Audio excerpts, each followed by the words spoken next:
The Psyche, page 2. Spirit and Material Consciousness. The human being of Earth has adopted the unpleasant habit of using false word concepts for things and matters which he or she does not understand or only partially understands. This is also true for the spirit and for the material consciousness, in which case the latter also represents the actual personality of a human being. In this false use of false terms, it also occurs that the human being speaks, e.g. of, quote, spiritual nourishment, as well as of, quote, spiritual property, as also of, quote, spirit illness, quote, spiritual delusion, quote, spiritual derangement, quote, spiritual disturbance, quote, spiritual inadequacy, or, quote, spiritually lacking, and so on and so forth. Truthfully, however, none of these terms apply to the spirit, because it can neither be sick nor confused, nor disturbed, deranged, or faulty in any way. It also can never be inadequate. Neither can one state that it receives a form of nourishment from the human being when this person is thinking, philosophizing, and learning, etc. Also, neither can a spiritual property ever be talked about if a human being composes written words or notes, makes drawings or inventions, etc., because the spirit itself neither brings forth spiritual property in this manner, nor can it be fed by the thinking, learning, and philosophizing, etc., of the material consciousness. All this can solely and exclusively be attributed only to the material consciousness. So therefore the material consciousness becomes spoken of, which can, through various other circumstances and occurrences, etc., be able to become ill and feeble-minded, deranged, confused, disturbed, or inadequate, etc. The spirit itself is a minute part piece of the creation, which in no form can be disturbed or somehow negatively affected by the material realm. The spirit can also not be nourished from out of the material realm, and thus it can also not be of help in providing any, quote, spiritual property to the material realm. The material consciousness realm, the material consciousness itself, can indeed become disturbed, contrary to the invulnerable and untouchable spirit, which represents a purely creational product in its form and power as well as in its swinging wave, etc. It is also possible that from the material consciousness realm, properties belonging to a certain human being can be created, as e.g., drawings, notes, writings, and inventions, etc. But also, as mentioned already, the material consciousness can suffer harm and illnesses, and even delusion and feeble-mindedness, because this material consciousness is also actually something that is of a purely material nature. The material consciousness is not only a consciousness form as such, because truthfully, it also embodies the personality. It is also this personality that is able to create all things, e.g., drawings, inventions, notes, and books, and so on and so forth. Thus, it should be clear and comprehensible that the personality, i.e., the material consciousness, alone can be creative, as well as susceptible to illness and other health difficulties, but also megalomania and haughtiness, and all other negative as well as positive things are founded therein, because through the personality, i.e. the material consciousness, all thoughts and feelings, all emotions, as well as all electromagnetic powers and swinging waves, etc., are created, which distinguish and direct the life form concerned, Thus, in this case, the human being in particular is spoken of. According to the explanations given, it is absolutely clear that no illness or other terrible things exist which the spirit could be subject to. Namely, as a creational part piece, it is taboo to everything worldly, and cannot be harmed or injured by any disturbances or influences. Harm and injury, or any otherwise damaging influence, can only occur to material organs, etc., yet never to the spirit, because it is absolutely untouchable and uninfluenceable by any material or half-material concerns and factors. Solely and exclusively, the material consciousness, the personality, is susceptible to material and half-material influences. Consequently, among many other things, only the following exist, which always and in every case refer to the material consciousness, e.g., consciousness illness, disturbance, confusion, derangement, injury, inadequacy, consciousness nourishment, poverty, possession, personality possession, consciousness loss, consciousness direction, consciousness attitude.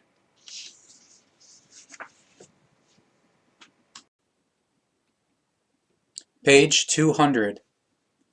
The consciousness greatness of the human being. The consciousness greatness of the human being is recognizable by his or her intellect-based actions and by his or her intellect-based speech. Therefore, when one wants to recognize a human being's consciousness greatness, one pays attention to how rationally he or she acts and speaks. Consciousness greatness is therefore recognizable when the intellect and the rationality of the human being are analyzed. And intellect as well as rationality are built upon a natural and incontrovertible logic, therefore upon a natural law. It is known that the human being can only form their intellect and their rationality by first committing errors, out of which they then learn. Without committing errors, no individual is in the position to gather cognitions, to form rationality and intellect, and to acquire a consciousness-based greatness. Consciousness greatness does not consist therein that the human being possesses much book knowledge and professional knowledge and the like, or simply from acquiring a good general education. This kind of knowledge means only an intellectual knowledge, which is of some significance professionally and socially.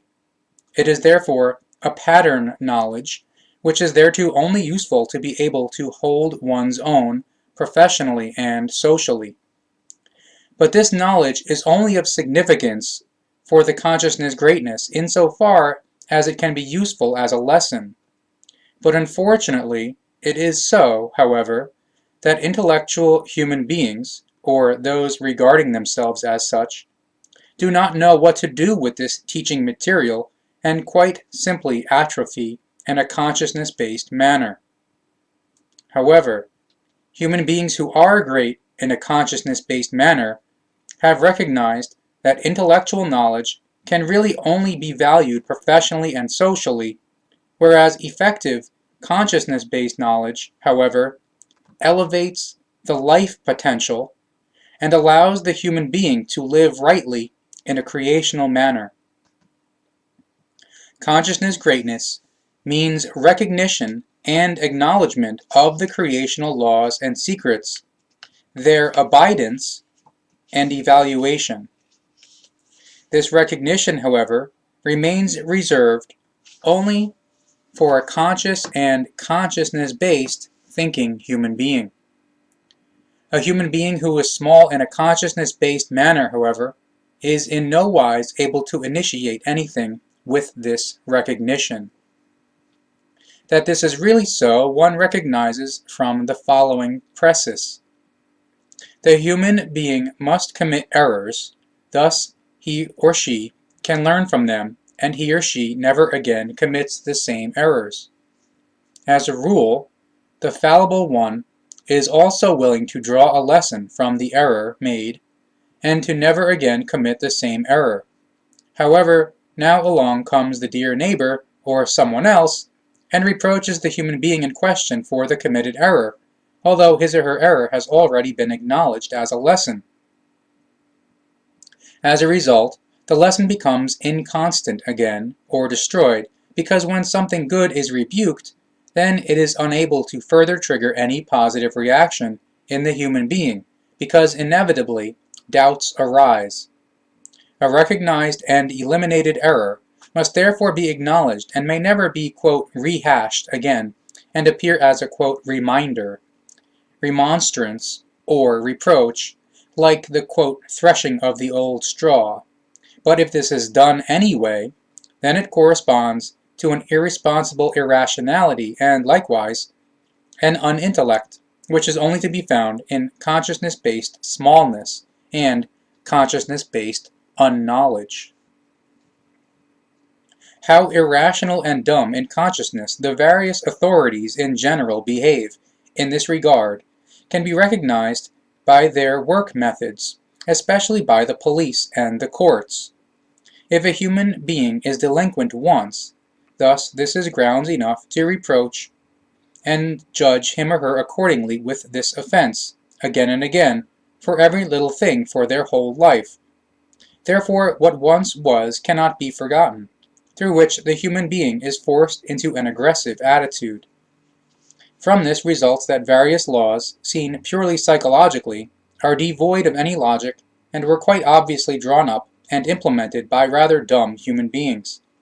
However, every human being can form his or her own opinion about human beings who follow and represent such dumb laws and regulations.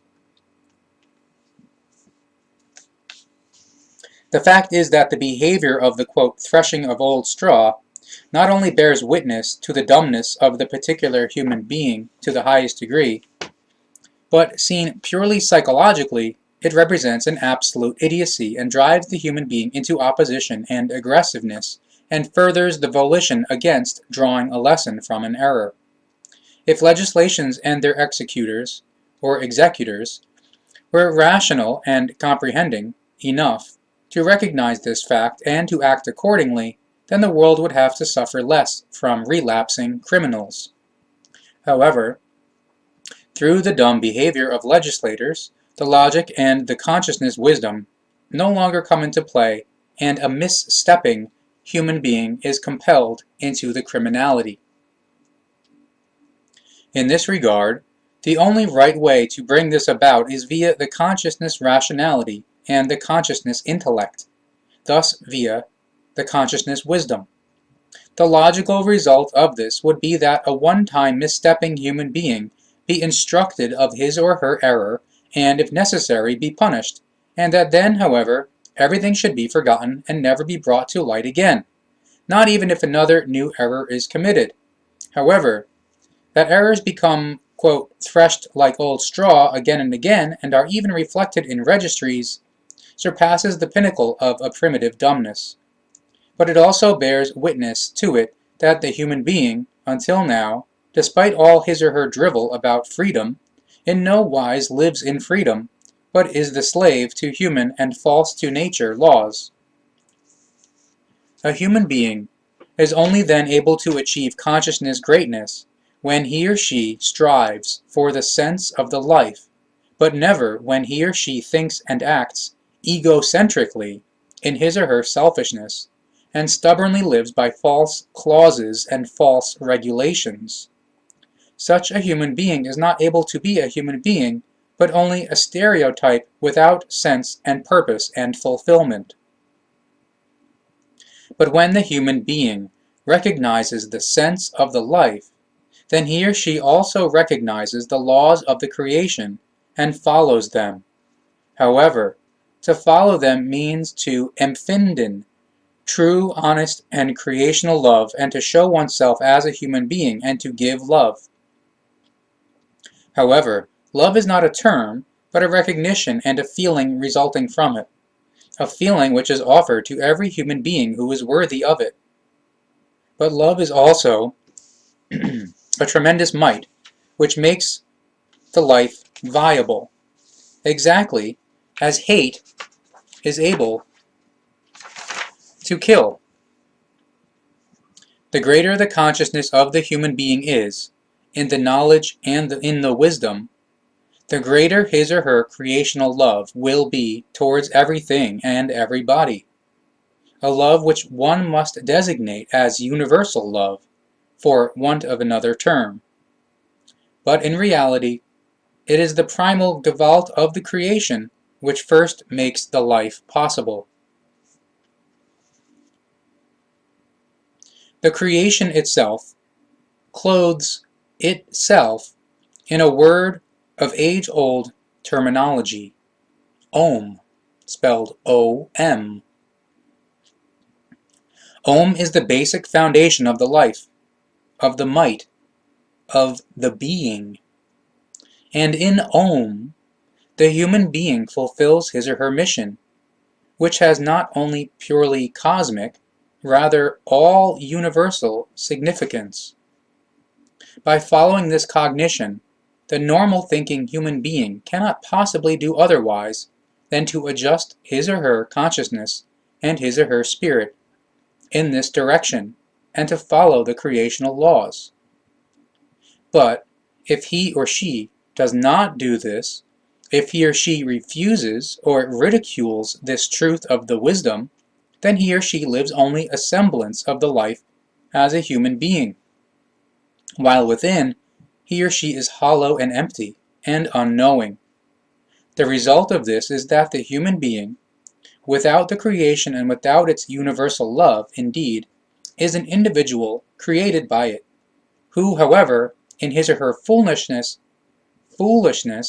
puts himself or herself in the center of the universe and thereby renders insufficient and false, contrary to nature laws, which are neither permanent nor viable in the long run.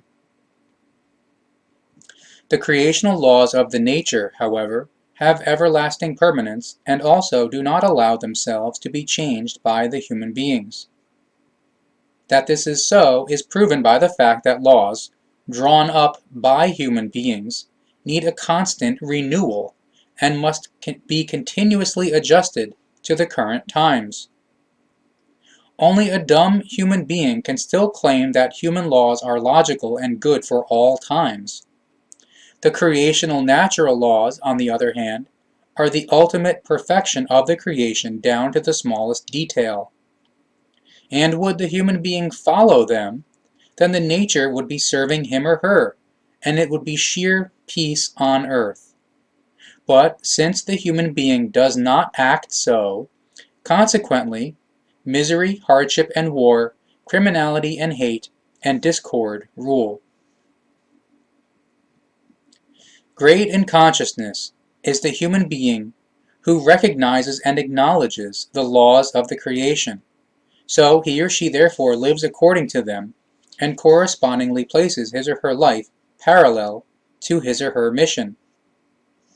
Hence again it follows that the universal love must also be recognized and fulfilled for the neighbor, as long as this neighbor is worthy of it.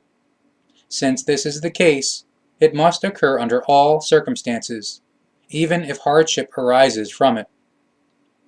This love is called love for the next one, and is an obligation of the creation in the creation. This love also requires that the next one be helped over all hardship, insofar as love and help are appropriate.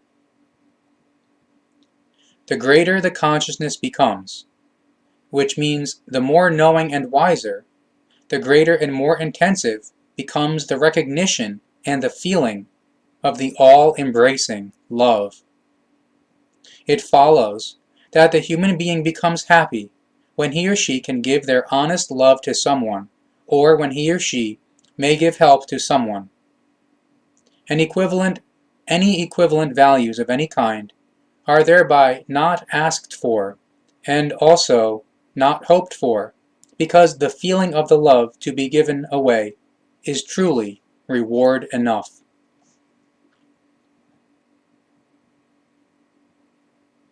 Here's a quote. Only he or she is a human being, in truth and wisdom, who is able to give away genuine love as love without reward. That's Billy in September of 1973. And then there's a glossary of German words, and that's the book.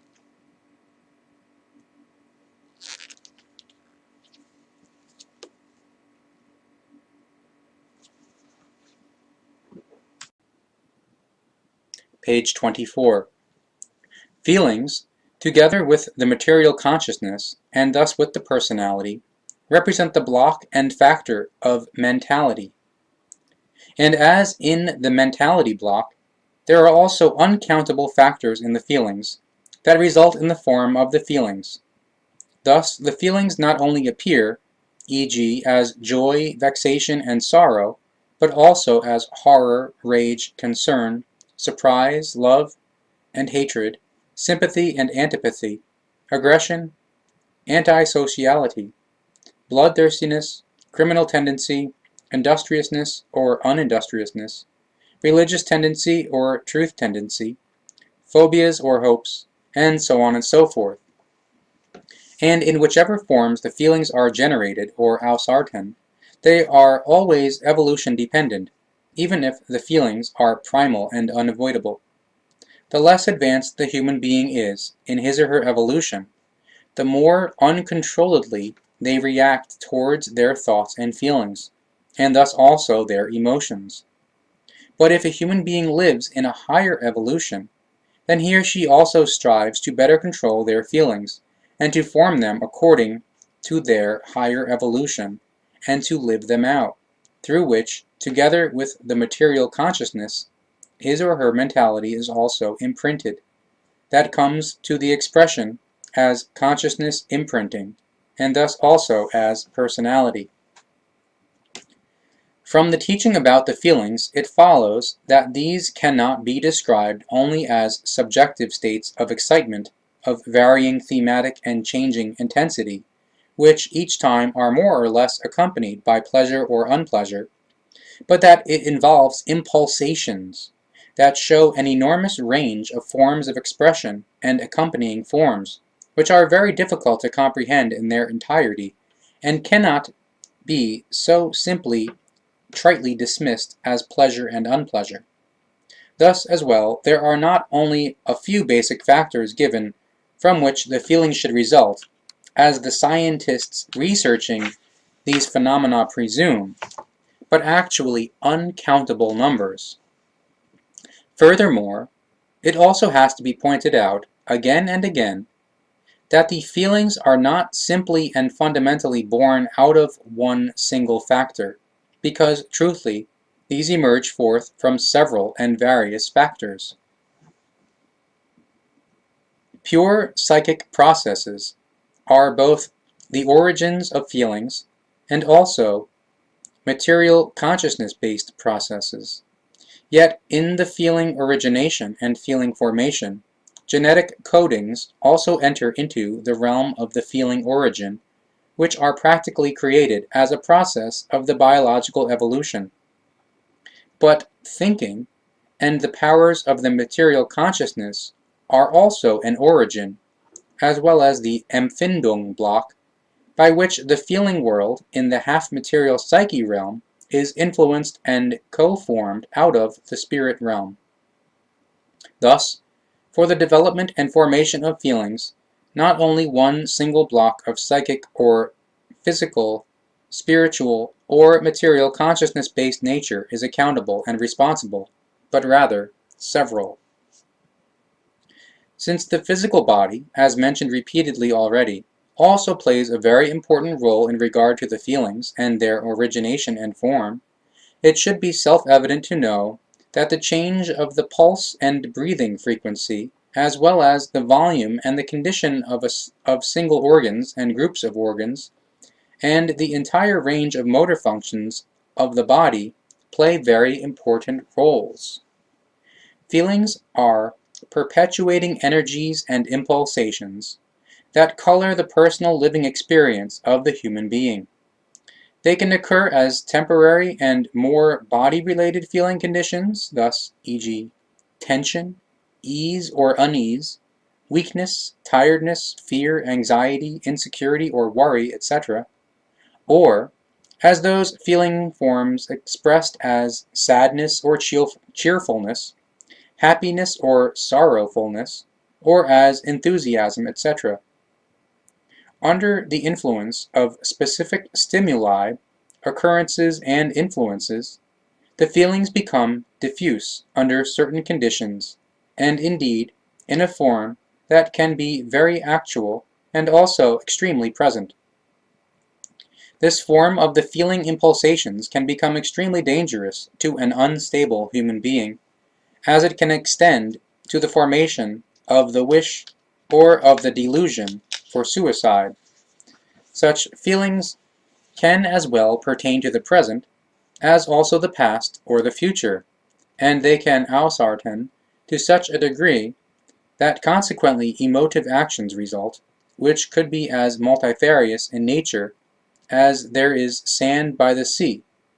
In the case of such actual diffuse clouding of feelings and derangement of feelings, for that is a matter at hand, the reasons can be sought in various directions, as e.g. in any kind of negative life or experience qualities, in pangs of conscience due to a subsequent opinion and confrontation of the individuum, to and with non-righteous actions committed, or to and with any experiences, imaginings, thoughts, perceptions, or requirements, and so on and so forth.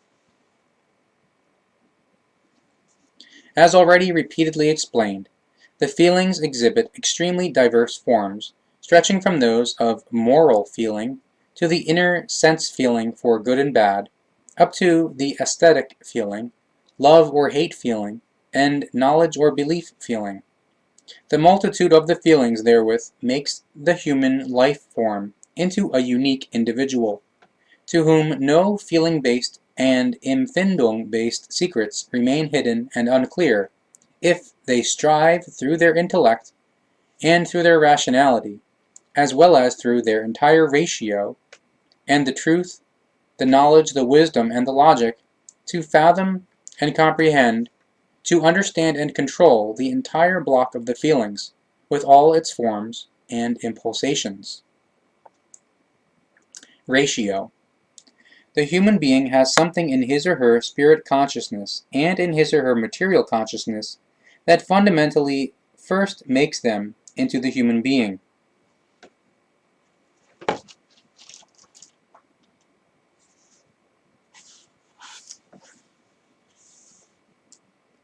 So, namely, their rationality, their intellect, their sageness, and their morals.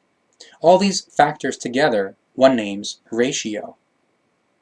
If now the word ratio is employed in the future in the study material instead of intellect, rationality, morals, and sageness, etc., then you know what is meant by it.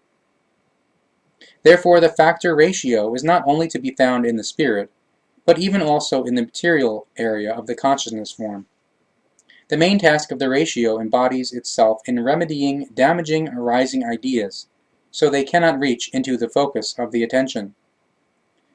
It fulfills this task as long as it is in an awakened state. It means that it is able to function fully and correctly as long as it is not deadened by any influences, so for example, through hypnosis, hallucinogens, and alcohol, and so on and so forth, which are able to partially or completely turn off the ratio. The ratio is developed differently with each human life form. This is because, through the external and internal education, and through the entire earth life and experiencing, it is made into that, what it is. The diversity and gradation of the feelings are unmeasurable to such a degree that they cannot be expressed in words. Yet, nevertheless, they can be comprehended very well in a spiritual, consciousness-based, and material consciousness-based manner, if the human being works himself or herself up to the necessary high evolution. But throughout the entire universe, a great many life forms have not yet reached this level of evolution, in which case, The human being of Earth is also no exception in this regard, since on the entire Earth, not one Earthling can be found who has reached this evolutionary level. Also, no gurus, godly ones, and ascetics, etc. have attained this level, but neither have those human beings, figures and saints, etc., who have supposedly transcended to, quote, higher spheres, from where they, as supposed masters, rulers, and protectors, etc., should determine and guide the fate of the human beings of Earth. In order to reach the high evolutionary level mentioned, the human being must already have lived through his or her seemingly endless reincarnations of 42 million years of his or her evolution. However, this is not true for any one human life form on Earth, and also not for any spirit form belonging to a higher sphere of Earth, because the human beings of Earth themselves, those created on Earth, are still so young that regarding their evolution, they are only beginning to change their last baby shoes, while those human beings living on Earth, who originally came from the far reaches of outer space, only have a total age of 8 to 12 million years.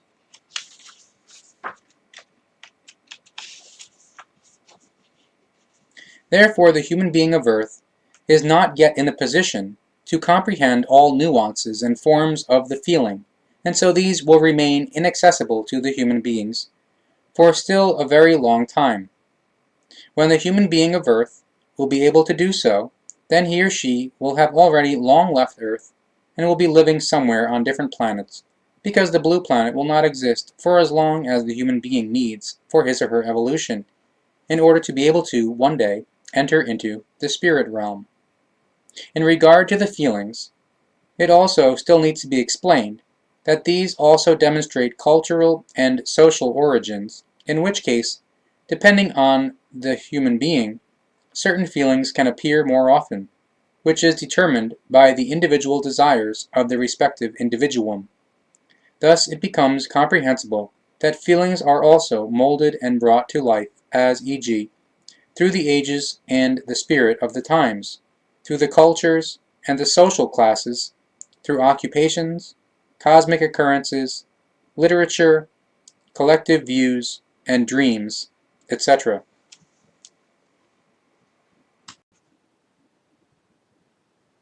Page 30. Empfinden. Empfinden is referred to as that block and factor which occupies that important position in the spiritual realm, in the Gemüt, as does the feeling in the half-material Psyche. That means that the Empfinden is a purely spiritual process of the spiritual Gemüt, and that this does not belong to the physical body. The Empfinden only receives swinging waves, which are of a purely spiritual nature, and thus, in the spiritual sense, of a neutral, positive, equalized form. The Empfindungen are as manifold as the feelings, except that the Empfindungen are simply pure and of only neutral, positive, equalized form. The Empfindung not only influences the entire spiritual mentality block, but it also works across into the material realm, and indeed directly into the half-material psyche, as one of the many basic factors of the feeling origination. Obviously, the competence and energy of the Empfindung also suffices to participate considerably in the spiritual consciousness, as is also the case with the feeling, which participates in the life and workings of the material consciousness from out of the half-material realm of the psyche. Also, in regard to the Empfindung and to the Empfinden, a very deep-reaching confusion predominates with the scientists researching this matter, because in order to reduce everything to a common denominator, they simply equate the Empfindung with the feeling.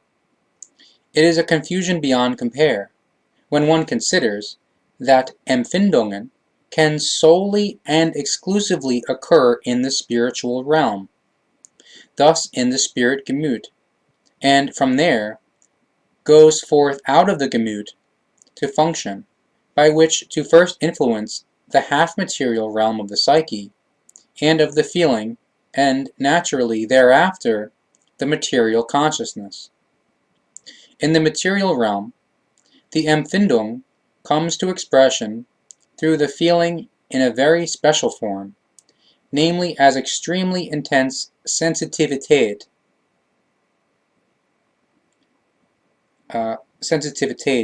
What the Sensitivität fundamentally is that when a human being is capable of fine spiritual perception, or Empfindung, that he or she can receive swinging waves.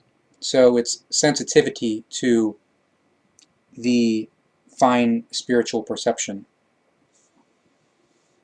Thus, as highly sensitive Feinfühligkeit. Feinfühligkeit is fine feeling ability.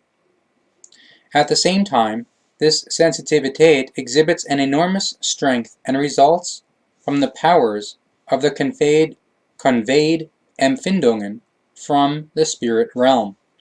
Thereby, primarily, it is possible for the human being to be of extremely fine feeling and to comprehend things and spheres via this Feinfühligkeit, which can be comprehended solely and exclusively through the powers of the spirit, and thus through the Empfinden, which, however, becomes present to the human being through the transmission into the half-material psyche-feeling realm in the form of the Feinfühligkeit, the Sensitivität.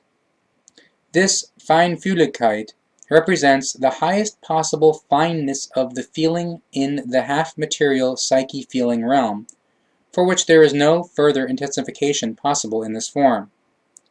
The Feinfühligkeit has in no wise anything to do with an exaggerated and slightly excessive feeling, etc., as those scientists presume, who do not understand this matter they concern themselves with.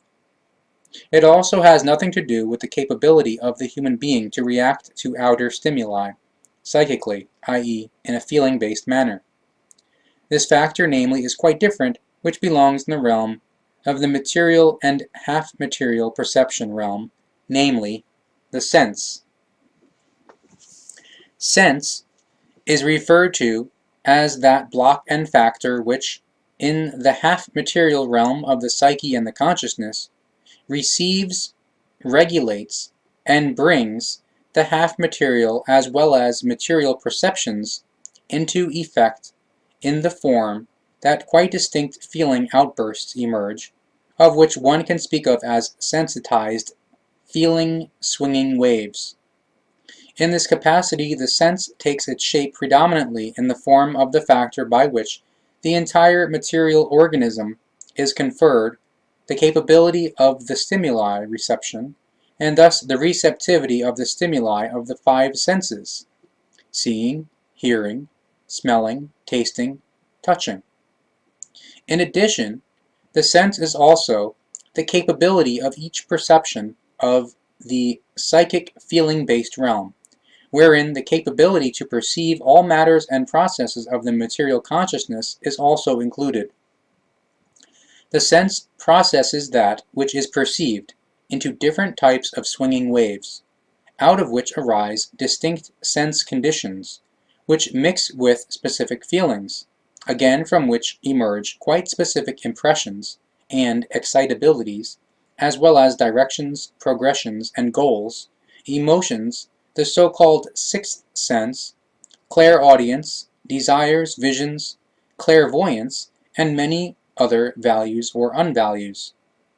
The sense creates the perceptions that are made through it in the half-material psyche-feeling realm, and in the material consciousness, as well as in the physical body, and triggered activities in the human half-material and material cognition apparatus. The sense is thereby always subjective, and indispensable to every object consciousness. On the one hand, the sense serves the cognition and also the evolution, while on the other hand, it can also bring disadvantages to the human being if he or she is not controlled by the sense in a determinative and sufficient form. The sense is not only dependent on the human being, himself or herself as such, with all his or her material and half-material concerns and other factors, but also on the outer world and the environment. Thus, the sense stimulations are not only brought about by the outer and inner conditions of the human being himself or herself, but also from outside by fellow human beings, by events and world situations, by music and all other muses, as well as by what is seen and heard, and so on and so forth. Along with the material sense, from which e.g. arises the various sense of functions of the taste, of sight, of hearing, of smell, of touch, of temperature, of pain, of motion, of organs, and of balance, etc., the half-material sense is of quite special significance, through which emerge the parapsychological sense perceptions, of the form which originate through a sensitizing of the feelings and their stimuli effects. That means, therefore, that also any stimuli effects of the Empfindung block of the spirit realm can step into appearance, which are received, formed, and evaluated by the sense to become a distinct sense effect and sense form. But this only occurs when the feelings of the half-material psyche feeling realm are impregnated with Empfindung impulses, etc., stemming from the spirit realm, through which the Sensitivität, the fine feeling ability, originate, which then is grasped by the sense and processed further, because these, thus the sensitivity, i.e. fine feeling ability, create corresponding stimuli, which the sense realizes and works on, from which then emerge the sense form and the sense value. Page 58. Spirit healing. Spirit healing means a healing through the spirit, healing through the power of the spirit. In the case of a psychic illness, the power of the spirit must become activated by the consciousness of the human being concerned, which means that the power of the spirit must be stimulated by the power of the consciousness and made usable. To achieve this, long explanatory and advisory talks on a purely logical basis are essential, which stimulate the human being to think and act. Thereby, he or she becomes willing to strengthen their consciousness and to use the power of their spirit, and thus to make themselves well again. This extraordinary, most difficult consciousness-based work, namely the thinking, must be carried out by the suffering human being, himself or herself, because the helper cannot take over the mental work of another human being. He or she can only throw the quote Stein des Anstoßes, or rolling stone, to get the ball rolling, so to speak. But the decisive wound or bruise must be cured by the recipient/affected one, himself or herself. Through magnetopathic currents/power, a helper is able to stand by assisting an ill human being to a certain degree, but the fundamental help lies with the ailing human being, himself or herself, because he or she must bring about their own healing via the consciousness through the spirit. Therefore, in this case, it means that he or she must bring forth a healthy, neutral, positive mode of thinking. Page 60. Spirit healers and healers. In the vernacular, all those human beings are called spirit healers or healers who through distinct consciousness-directed spirit powers are able to give help or healing to suffering or even ill fellow human beings. As a rule, it is the case that true spirit healers or other genuine healers are human beings who have not completed any medical or similar schooling. Therefore, they are neither physicians nor psychiatrists, and also do not have corresponding occupations. but unfortunately very much charlatanry and cheating operate in this area, which is not too difficult for many "con artists," because they can count on the widely developed deluded beliefs of many human beings. Prayer healing. A prayer healing lies anchored upon the fact that the human being concerned believes in it. If they do so, then they can, through the power of their own belief, say prayers and help themselves through their belief. Thus, when prayers are spoken, then these have to do solely with the belief. Belief is neither a duty nor anything similar and is left to the discretion of each individual human being.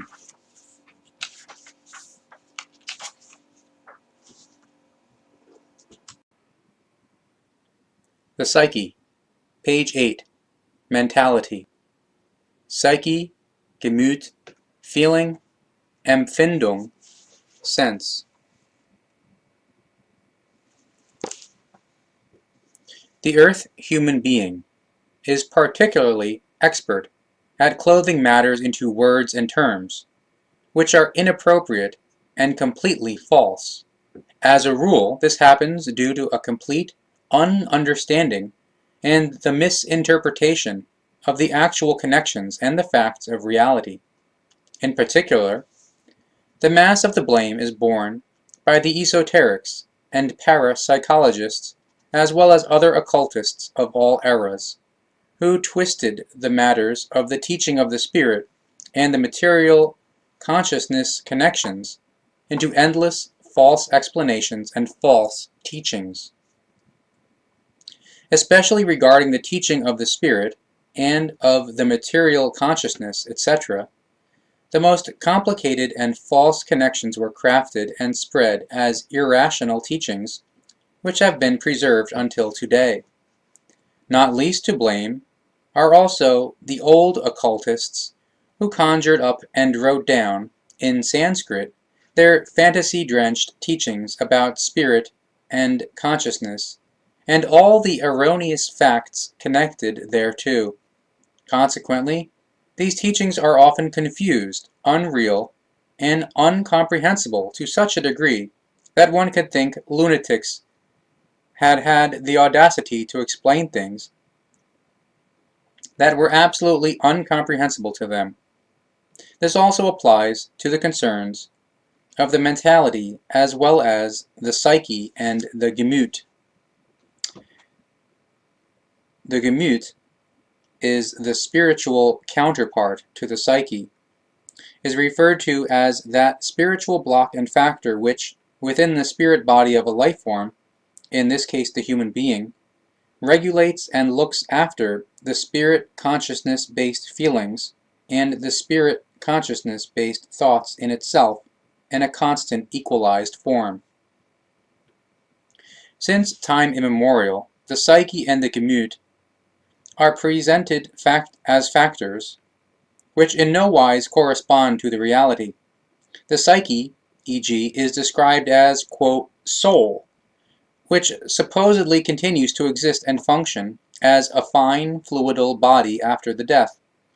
This erroneous, occult, and religious irrational teaching is already ancient, and has to this day obstinately been preserved in esoteric, parapsychological, religious, and other occult circles, through which the human beings of Earth continue to be led into confusion.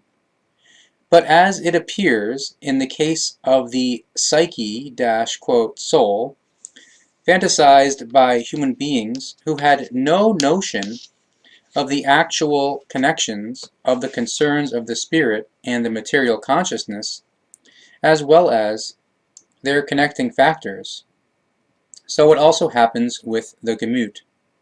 Namely, this is presented as a factor of the physical body, supposedly storing and reflecting the feeling life, etc., of a human being, which is why a, quote, Gemütsmenschen becomes spoken of if the human being has taken a distinct form.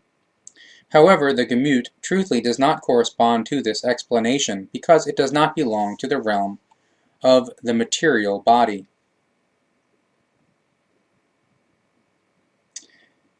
Gemütsmenschen is generally understood by German-speaking people as follows. In a narrower sense, the Gemütsmensch is a human being who radiates equanimity and does not get worked up easily. Psyche is referred to as that half-material block and factor which, within the material body of a life form, in this case the human being, regulates and looks after the material consciousness-based feeling, and the material consciousness-based thoughts in itself, in a negative or positive consequence, from which results a negative or positive unequalizedness, or a neutral positive equalizedness, through which the human being is then simply negatively or positively unequalized, or neutral positively equalized. To be positively or negatively unequalized means for the psyche to be ausgeartet. Ausgeartet means having got very badly out of the control of the good human nature, or of a good kind/form. So, to be positively or negatively unequalized means for the psyche to be ausgeartet in one or the other form, while neutral positively equalized means that an equalizedness exists in the psyche consisting of equal values of negative and positive, through which no Ausartung toward the negative or positive steps forth, but simply an equality, and with that an equalized harmony. Gemüt. Gemüt is referred to as that spiritual block and factor which, within the spirit body of a life form, in this case the human being, regulates and looks after the spirit consciousness-based feelings and the spirit consciousness-based thoughts in itself, in a constant equalized form. Contrary to the psyche, the Gemüt of the spirit realm cannot be influenced by negative powers, as e.g. negative thoughts, etc., but only by neutral positive ones, which therefore means that only powers corresponding to an equalized form of positive and negative penetrate into the Gemüt, through which the Gemüt always exhibits an equalized harmony, from which the half-material psyche again profits to a certain extent, because the Gemüt supplies it with harmonious swinging waves in necessary amounts, in which case a part of these swinging waves originate from the realm of cosmic electromagnetic life energy. Contrary to the material consciousness, which is able to create negative as well as positive and also neutral positive thoughts, the spirit consciousness operates only in the form of the equalizedness, and thus in a neutral positive form. Therefore, negative and positive are harmoniously equalized and also create a corresponding harmony, which the Gemüt absorbs and works with, and indeed in both the spiritual as well as in the material realm. Thus, the Gemüt has no direct connection with the material body, and indeed then also not, when the human being erroneously speaks of the Gemüt as that factor from which supposedly comes forth, e.g. the feeling life, or the Gemüt form, the Gemüt direction, state of mind, attitude of heart, the life of the soul, the feeling direction, the feeling and the inclination, desire, needs of the heart, temper, mood, hereditary tendencies, temperament, irritability, receptivity, lethargy, melancholy, optimism, pessimism, sanguine, choleric, Gemüt's impulsation, feeling, agitation, pathos, passion, enthusiasm, warmth, fervor, participation, kindness, intimacy, behavior, character, and outpouring of feelings, etc. All these things, as well as the emotions, etc., really do not belong to the Gemüt by and large, aside from a few exceptions, also do not belong to the psyche. Mentality. Mentality is referred to as that half-material block and factor which is responsible for all the aforementioned things. This mentality block, however, is not only half material, but also of spiritual nature, as it occurs in the material realm as well as in the spiritual realm. Contrary to the material realm, only a neutral positive form of the mentality occurs in the spiritual realm, because in the material realm, both negative and positive manifest as individual factors, and also the neutral positive equalizedness. Just as the psyche equalizedness exists as a harmoniously equalized condition between conscious thinking and psychic feeling, so also in similar form can the mentality equalizedness be spoken of. The term mentality embodies the overall term for the feeling, emotional, consciousness, personality, and psychic life of the human being, in which the direction of thought and the education, the world of desire, the world of instinct, and the world of impulse, the attitude and direction, etc., are also anchored. In total, this makes up the consciousness attitude, i.e., the personality attitude of a human being, from which the relationship to reality and to fantasy arises, as well as to individual and collective behavior. This behavior is referred to as mentality, so named after the Sanskrit term manas.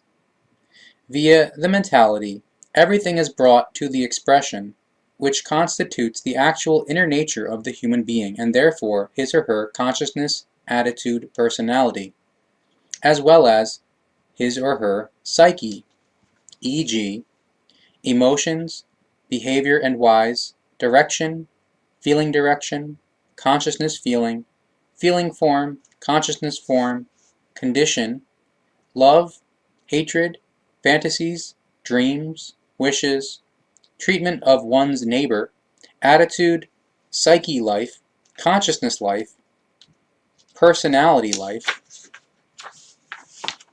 inclination, desire, need, temper, mood, morality, life of fairness, life of truth, hereditary genes, temperament, irritability, receptivity, lethargy, melancholy, joy of life, sadness, optimism, pessimism, effect, agitation, pathos, honesty, enthusiasm, reality, connection, passion, warmth, ardor, irascibility, sanguineness, participation, joy, discard, interest, feelings for others, sympathy, sincerity, outpouring of feeling, character, rage, and so on and so forth. The list of the enumeration can almost be endlessly continued, in which case all of the named as well as the still unnamed qualities fall into the direct reference realm of the mentality. From these things alone it becomes clear and comprehensible that all of it, in no wise or form, has anything to do with the Gemüt, rather solely and exclusively, truly only with the mentality, which, as the direction of the consciousness personality, embodies the inner nature of the human being and constitutes the human being as a human being. Feeling.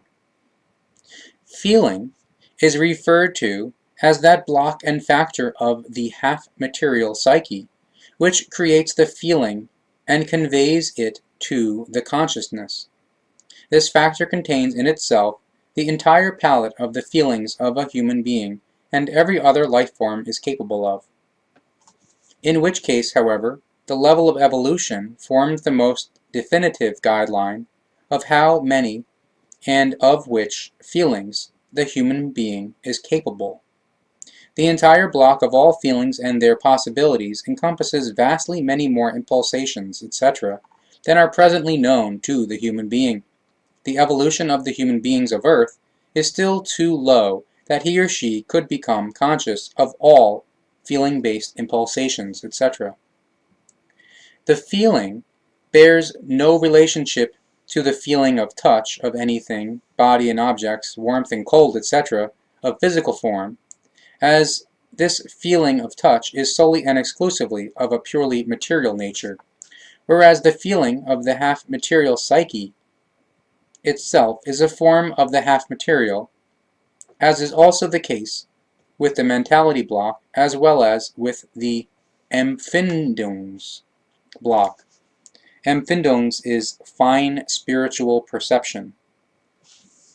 The feeling corresponds to a psychic impulsation, from which emerge the certain distinct moods which, together with the material consciousness, characterize the mentality, as e.g., all aforementioned various forms, but furthermore also anxiety, remorse, gratitude, inspiration, sense, comprehension, as e.g., for the music and art, etc., decency, feelinglessness, coldness, demonstrative feeling, moderation of feeling, sentimentality, and so on and so forth. This clearly states that the feeling of this form does not coincide whatsoever with the feeling of touch, when, e.g., an object, etc., is touched, or when there is no more feeling in the fingers or feet, etc. However, the feeling emerging from the psychic realm also includes the presentiment or the inspiration of the subconsciousness, e.g., thus a feeling of a threatening disaster or a danger, a sorrow or a mischance can appear. However, the case of a good feeling is also given, e.g., when it appears in the form that an anticipated happy event is coming to the house or that luck in a game is forecast, etc. When someone plays with his or her own feelings or with the feelings of someone else, those forms also spring from out of the same feeling block. According to the impulsiveness and the controllability of the human being, emotions also arise from feelings, in which case the transition from the feelings, i.e. the moods, resulting from them, flow into an emotive act. The feeling is always stronger and lasts longer than the mood resulting from it, because it is much more sharply defined and more intense. The feeling represents a focused and actualized quality of experience, which, among many other things, is also connected with memories and perceptions, as well as with valuations and estimations, etc. This also explains why the feeling can be denoted as a longer-lasting impulsation, whereas an outburst, i.e. an emotive act, is only of extremely short duration, which, as a rule, only lasts seconds, or at the most, a few minutes. However, if it assorted, or gets very badly out of the control of the good human nature, into a rage, the condition can then last a longer period of time. The forms of the feelings are so manifold that they can hardly be enumerated. The entire diversity of the entire feeling possibilities and feeling forms cannot be reduced or related back to a basic tendency, or i.e. a few basic qualities, as the renowned scientists have envisioned them since the antiquity and in recent times, namely the palette from which the feeling impulsations and the moods, etc. emerge, reaches from pleasure and unpleasure to tension and resolve, agitation and calming, up to the condition of the physical body, the influences of the weather, of the climate and the environment, the understanding and non-understanding of all things, to the knowledge and the wisdom, as well as to the logic, and thus up to the thinking of the material consciousness. And especially the thinking of the material consciousness is of decisive significance to the formation of the feelings, which represent the basic phenomenon of the subjective and individual living experience to the human being, which, however, is not immediately comprehended and consequently remains inaccessible to the human being, if he or she does not know the laws and recommendations of the teaching of the Spirit, which also bring forth clarity to the human being about these still very mysterious concerns. However, it is not yet given to the human beings of Earth, nor yet to the scientists active in this regard, because the evolution is still too low in order to be able to work out these matters and facts, and, in not lastly, because they still disregard the teaching of the Spirit and are caught up in worldly and religious forms that are leading them astray. Feelings are impulsations, which also originate from sensual physical impulses, but also from drives and instinct forms, from psychic consciousness-based currents, and also purely from conditions of the personality, depending on the utilization of energy at hand. That is also essential to the feeling formation. The duration and depth is determined, and also the intensity and realness, as well as the uncomplicatedness and the degree of tension of the relevant feeling form. Feelings are both primal and unavoidable, but can also be traced back to psychic, consciousness-based, and purely physical, as well as environmental processes, etc. Physical processes, as e.g., those of the autonomic nervous system and of the central nervous system, are also causes of the diverse feeling forms, as also the direct interaction of the psyche and the body. Empfindung, perception, and memory are also classified within the encompassing block of the feeling origination and the feeling formation. The experience is also a part thereof, as it also forms a factor for the feeling origination and feeling formations, etc., as well as all imaginable possible physiological processes, in which case these life processes are of quite enormous significance, especially physiological feeling stimulating processes can be experienced by the human being as particularly high or low, and thus also stirred up or fully suppressed or disregarded. Page 38. Memory. The memory is a material block and factor of the material consciousness, which in the human being and animal and other memory-possessing life forms exhibits the ability to store perceptions of all types, as well as experiences, learnings, lived experiences, things heard, things felt, and through the sense capability to store recorded information of all types, and later to recall them to the material consciousness.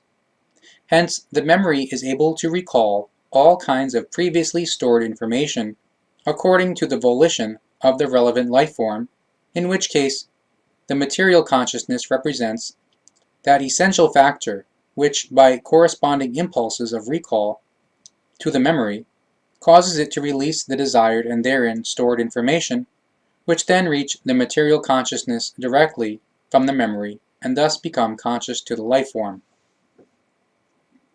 The memory is able to store every type of information, so thus, e.g., perceptions, experiences, learnings, and lived experiences of a purely material form, as well as a half-material and purely psychic feeling-based or sense-capable form.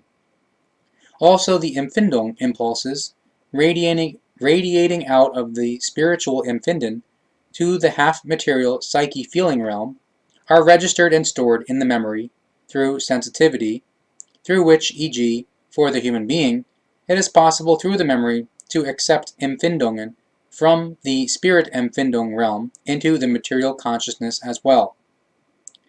Since the memory represents a purely material factor of the material consciousness, thus this is also transitory and ordered into the becoming and passing. That means that with the death of the life form, the memory, in material form, ceases to exist.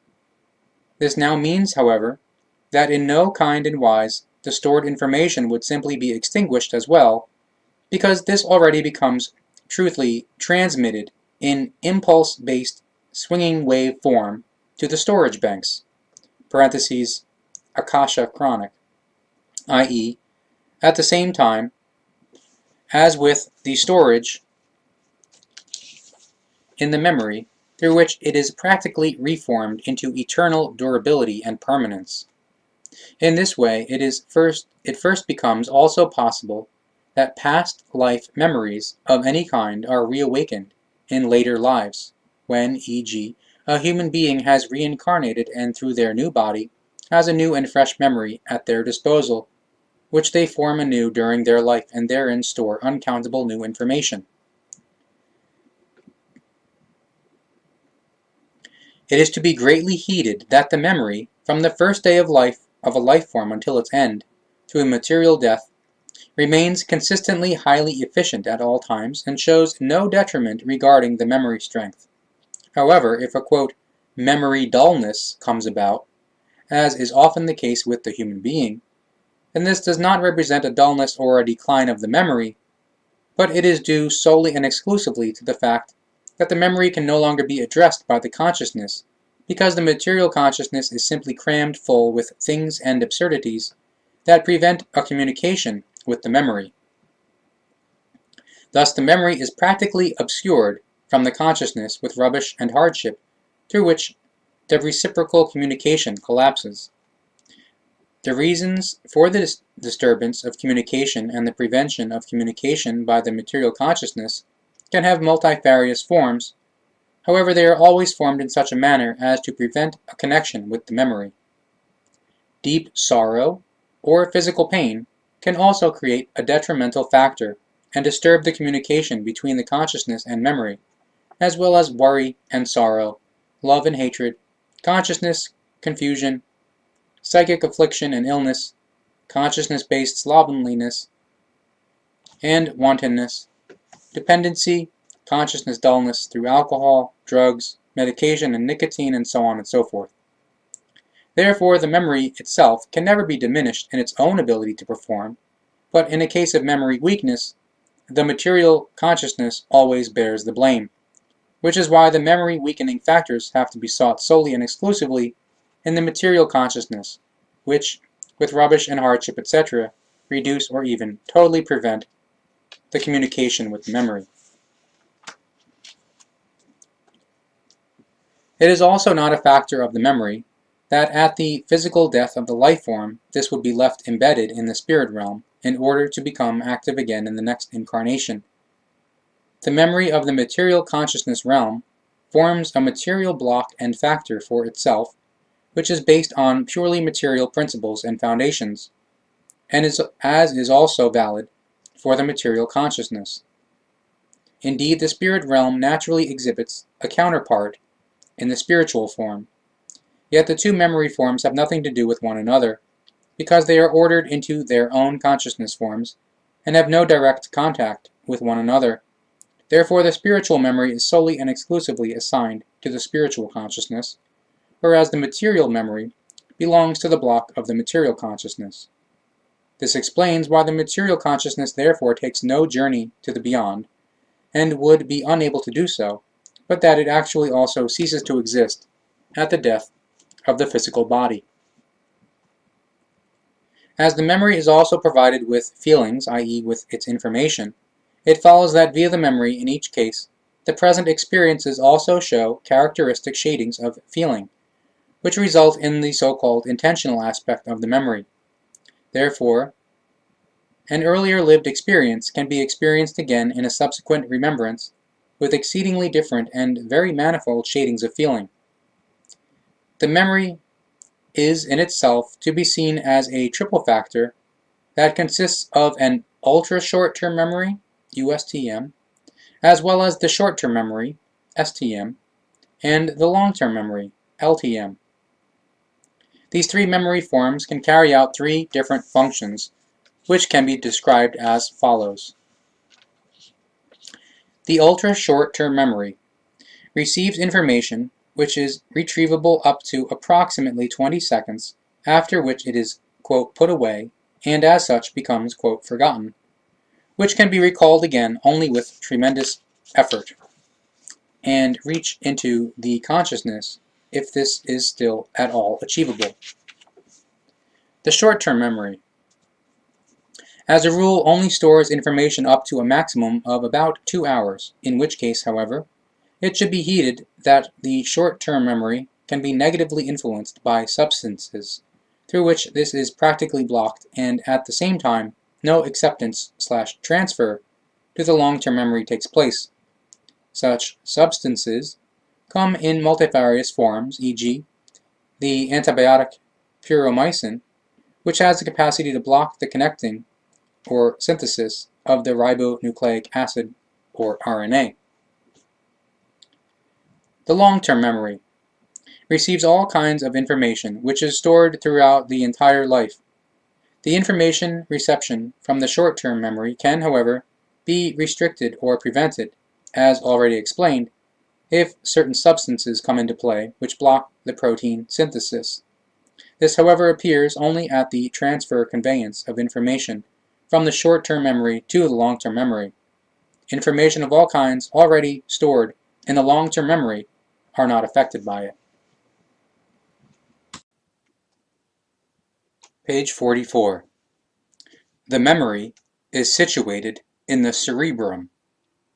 What is likely to be scientifically proven is that the cells of the cerebral cortex are responsible, in special form, for the preservation of conscious memory contents, whereas the hippocampus, one of the evolutionary oldest parts of the cerebrum, is determinatively responsible for the transfer of all information from the short-term memory to the long-term memory.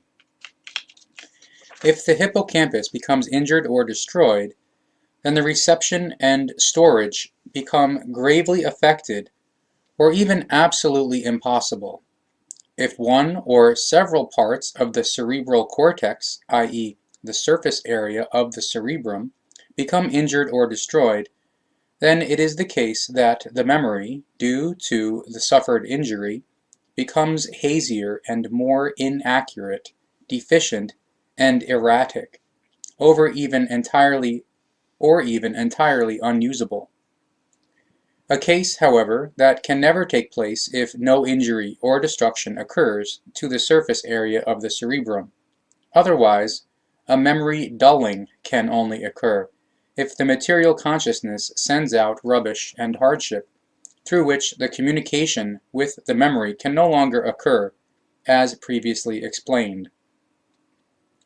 With any injury or destruction of the surface area of the cerebrum, the memory contents become simply erased, in which case these contents, however, cannot be described exactly, because it cannot become determined, at least up until now, which cerebral cortex parts house which information. The memory is not only a factor that becomes carried by the cerebral cortex, because still very many nerve cells and their synapses additionally play a determining role. Knowing about this, the lexicographers report the following. The memory also has to be seen as a process, simultaneously carried by many nerve cells and their synapses. Thereby, the preservation appears to function similarly to that of a hologram. The information becomes stored through overlapping, or interference, of two or more information circles, e.g., through overlapping of what is seen with what is heard, of what is read with what is already known, etc. This theory explains why learning comes easier when several, quote, input channels participate at the same time, or these input channels become equated to the senses by the scientists. N.B. Billy. As well, repetitions would accentuate the, quote, hologram and make the memory content more easily retrievable. Hereby, the attention represents a filter, so to speak, which allows only the stimuli that belong to that currently under consideration. The hypothesis that electrical occurrences of the ultra-short memory would cause genotype substance, or DNA, to create carrier substance, or RNA, and to synthesize proteins according to their regulation, likewise explains the effect of repetitions during learning, or, in so doing, even considerably more protein is being built.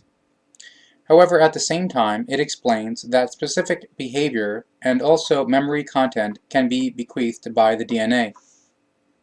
A different hypothesis assumes that during the learning, specific nerve cells are being linked by especially good conducting nerve connections or new synapses and, e.g., repetitions, quote, wear in these pathways, so to speak.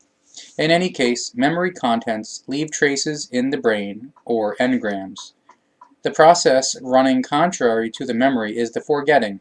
However, this process is still fully unclear, in which case, however, it is certain that contents of the long-term memory cannot always be recalled into the consciousness. During hypnosis, however, often already, quote, forgotten memory contents can still be retrievable.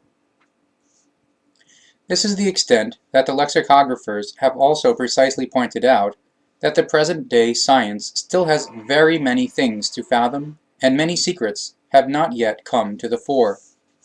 With it, the, quote, forgetting is specifically addressed, which the scientists to this day still have not been able to fathom, although the solution for it is so simple, namely, that the rubbish and debris, as well as the hardship, etc., of the material consciousness are therefore accountable, as has already been explained. That also solves the mystery that was stated with the words, the process running contrary to the memory is the forgetting. However, this process is still fully unclear, in which case, however, it is certain that contents of the long-term memory cannot always be recalled into the consciousness.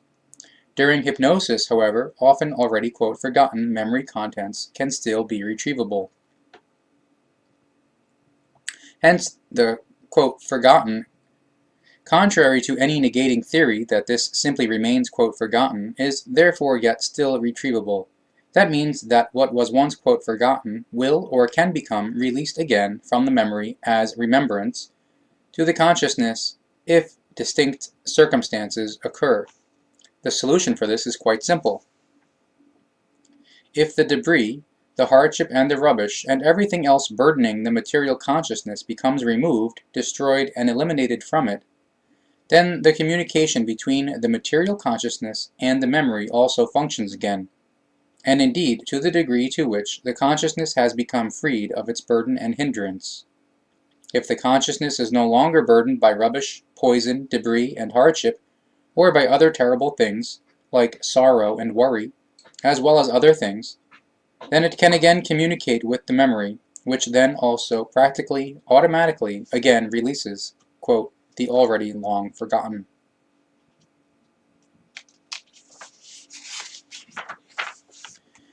In truth, it is that simple, that in order to recognize a fact, in no wise must one be scientifically educated, as many of the, quote, intellectuals presume, unfortunately. However, there is now still one point to be addressed, of which until now still no word has been spoken of, and indeed the inheritability of the memory. The inheritability refers thereupon that through the procreation of descendants, based on distinct processes that unfortunately cannot be explained here, heredity of memory impulses also occur. That is also the reason that descendants often have information in their memory at their disposal which previously only existed in their parents, and that belongs as well in the maternal as also in the paternal realm. Thus it occurs that descendants have memory information at their disposal that in no wise springs forth from one of their own perception realms of any kind, but rather from the biological father or from the biological mother. A word still must also be said about the retentiveness of the human being, which can be very different from one to another. The quality of the memory is built upon the retentiveness of the particular life form and is individual, thus very different. Primarily, the retentiveness of the human being depends on how intensely his or her concentration is oriented on a perception of any form. The greater the concentrative attention is, the more pronounced is the retentiveness, because through the concentration and attention, the quantity and the quality become determined, which, as information, reaches the memory, and with how much power it is stored there, as either a process and factor of the ultra-short-term memory, or of the short-term memory, or of the long-term memory. With the concentration, i.e., heedfulness, the prevailing condition of the human being naturally plays a very great role, so namely, e.g., whether he or she is superficial or well-balanced, pedantic or disinterested, etc. The prevailing condition also plays a determining role as, e.g., the degree of tiredness, involvement of feelings, empathy and living with others, peacefulness, aggressiveness, the inner and outer tranquility, as well as many other accompanying circumstances that speak either for or against the interest of the imprinted information in the memory. However, there is still the quote, form of the imprinting, which is highly significant. Regarding this, there are various forms of types to differentiate. There is the auditory or oral type. Oral is A-U-R-A-L. Who can concentrate better on something heard and consequently can better remember such matters. The visual type, quote, specialises in something seen, and the feeling-based type responds more readily to feeling perceptions, while others are responsive to imagination or to touch or sense and odors, etc., through which their retentiveness is simply characterized accordingly. With the human beings, the highest absorption speed prevails during the school age, whereas the highest absorption accuracy lies between the ages of 20 to 25. In the course of the aging process, absorption speed and absorption accuracy decline, which not lastly stands in direct connection with the diminishing cell renewal, and so therefore with the aging process. Of the animals, or other than the Mesozoa, the few-celled organisms and the sponges, all multi-celled animals have a memory. In the investigation of the memory, in addition to psychologists, doctors, biologists, biochemists, and cyberneticists, scientists of many other fields are also involved, through which the research methods are extremely different. From the present-day psychology, in addition to the actual, quote, occurrence memory, the conditions which influence the registration and remembering are quite particularly investigated. Under the informational theoretical aspect, the memory becomes construed as storage with a restricted absorption capacity.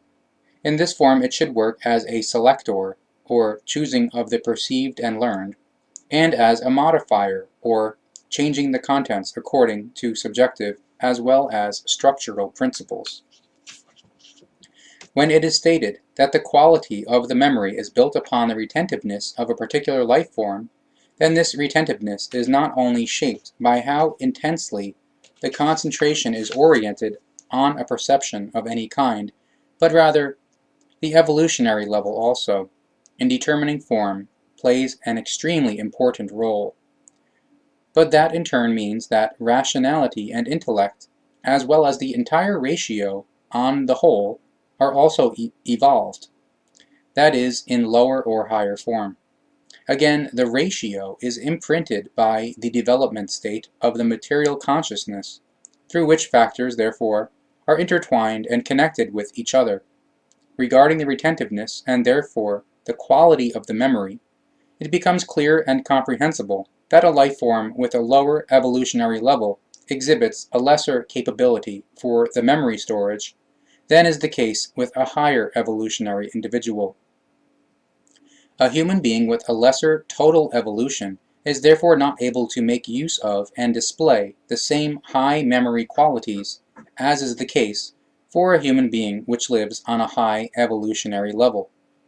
Naturally, particularly pronounced memory qualities can occur, e.g., in a human being and an animal, even if the particular life form still lives on an, quote, under-evolved evolutionary level, or has a consciousness-based injury. But these particularly pronounced memory qualities then exhibit acutely specific forms. That means that such particularly pronounced memory qualities are oriented on a special area and are only able to move within it.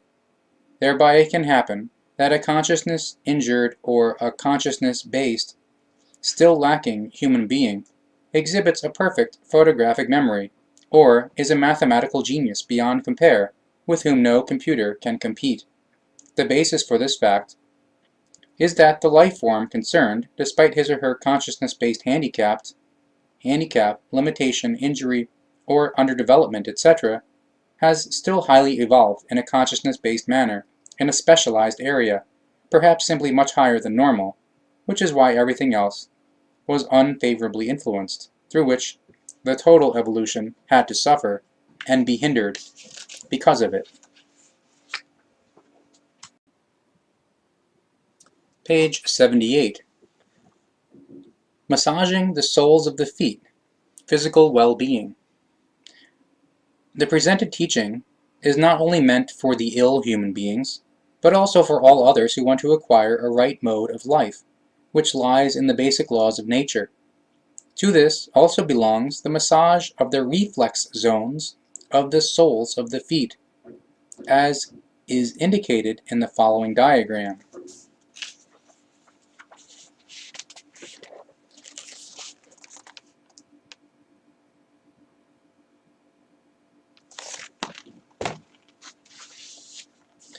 The nerve reflex zones of the entire body are concentrated in the feet, i.e., quite specifically in the soles of the feet.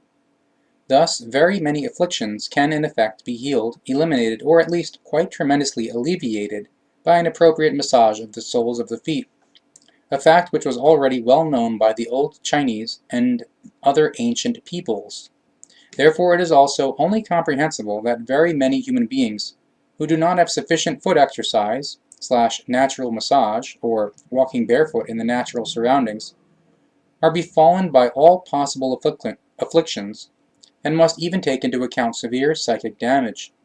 At any time it can be noted that indigenous peoples, who habitually go barefoot and walk a great deal, are practically never subject to terrible things as those that appear in the so-called civilized peoples. Among the indigenous peoples, practically only illnesses which are caused by infections and the like predominate. A great deal of barefoot exercise, or walking outdoors, preferably on the dewy or rain-wet grass, is of great and very enormous importance for every human being, because in this way, through a normal and natural process, a massage of the soles of the feet is brought into application. But since this is omitted, a skillful massage must be of help. Every human being should walk barefoot outside at least a half hour every day, and indeed on uneven natural terrain. Synthetic, concrete, and asphalt surfaces, etc., should be avoided as much as possible. Appropriate massages of the soles of the feet, when necessary, should be thoroughly carried out for 15 minutes daily.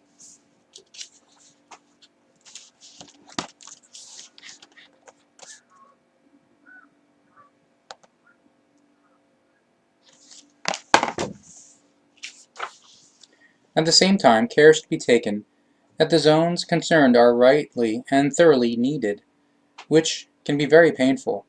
Through a constant massage, the pain eases step by step, in which case the manifested afflictions also slowly but surely lessen. As long as the weather permits, walking barefoot outdoors should be done. Even in the winter, and with snow, it is a benefit.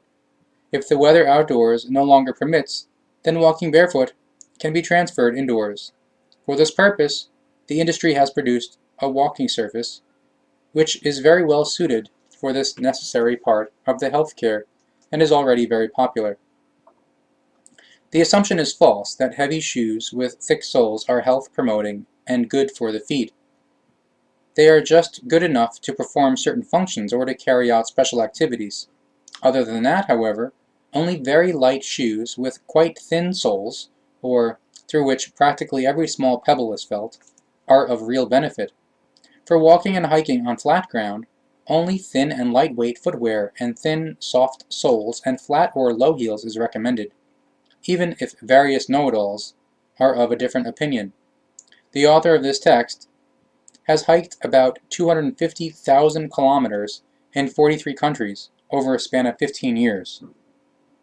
in very light and thin-soled shoes or in gym shoes, in which case deserts and steppes, country roads and asphalt streets, rock deserts and mountains, and all other possible types of ground and roads were traversed. For pure mountain travels, appropriate mountain footwear was worn. Daily achievements of 100 kilometers with a backpack were thereby normal distances, an achievement which is disputed even by renowned experts. Other than some infections, other afflictions were never noted, neither of the body, consciousness, nor of the feet, or anywhere else. The pampered and untrained human being will certainly feel pain in the beginning while walking in light and thin footwear, which additionally have only flat or no heels, since his or her feet are deformed or ailing, due to the previously worn improper and health-damaging footwear. Therefore, for the purpose of walking, if at all possible, no shoes with heels of any type should be used, rather only shoes with flat or low heels and with soft soles. It is of absolute advantage when one walks barefoot as much as possible. In order to neutralize existing or appearing afflictions of all kinds, a good foot massage is necessary, which must be carried out according to exact specifications. This must be carried out at least once a day. The use of natural massage oil is thereby advantageous. Page 70. Concentration. One of the most frequent complaints of the human beings is that of the inadequacy and the waning of the memory. With the concentration upon anything, it ought to be as bad as with the retaining of names, dates, and many other things. This apparent incapability, sudden or accrued over considerable time, to retain any data, or to concentrate on anything, very often causes headaches when attempting to remember or to concentrate. Also, uncalmness, sleeplessness, and many other phenomena break forth and create a high degree of nervousness and insecurity. Even rising feelings of an approaching breakdown are not uncommon. All human beings suffering under these terrible things, must become quite clearly conscious of one thing. Nothing in the least is lacking with their memory, because it is as unrestrictedly efficient as always. Namely, there is neither a weak nor a good or bad memory. There is only a fully efficient and correctly working memory, which indeed must be kept functioning by the human being. Hence, the causes of so-called memory disturbances, concentration difficulties, and memory blockages, etc., only lie partially in the lack of interest of the human being concerned, or in an overloading of the memory with rubbish, worries, and problems, with fixed ideas and other disturbing factors. If these disturbing factors become eliminated, then the memory and the concentration capability function quite suddenly again, like a miracle. Most of the causes and disturbing factors are those of the false thinking and behavior, thus e.g., tensions, stresses, self-mistrust, and the aforementioned fixed ideas. If the memory is always treated rightly, then it illustrates that so-called failures are only then possible when the human being overloads their memory with rubbish or underestimates this, and they deny its capabilities, if they are thus trusting it too little or even mistrusting it. For that reason, most with a failing memory only suffer from a bad and unreliable memory and from an inadequate concentration capability, because they imagine, due to a suffered damage or failure, that their memory and their concentration power has waned. The causes for that are mostly purely psychically connected. Consequently, the damage can thus again also be eliminated. However, through endless negative auto-suggestions, as e.g., quote, "my memory is bad," or, quote, "I cannot concentrate," the unlimited efficiency power of the memory and the concentration capability are blocked, and the willing capability suppressed. Such thoughts or utterances have a tremendous auto-suggestive and feeling-emphasizing effect on the subconsciousness, which logically corresponds such thoughts and utterances as a command, through which it logically passes everything on to the memory, which then buries everything with in itself and, quote, forgets everything. Such a damaged memory and the concentration power must be newly awakened and brought into function again. In the first place, this occurs thereby that one affirms one's memory and concentration powers, and on the other hand, that one completes pertinent exercises, which are fundamentally very simple and have nothing at all to do with hocus pocus or with sorcery and magic.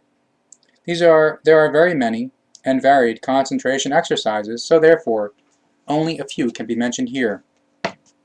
Number 1. The candle. One sits comfortably at a table and places a burning candle about 1 meter in front of oneself. One sits completely relaxed, looking at the lower rim of the candle flame for 5 to 10 minutes, whereby always thinking of the word, quote, sun, S-U-N. On the first day, the time of 5 minutes must be absolutely adhered to, whereas a minute more is always added to each of the following days. Having reached the 12th minute, every thought is switched off during the following 6 days of the exercise. Thus, one concentrates only on the lower rim of the candle flame during 12 minutes, without allowing a thought to arise.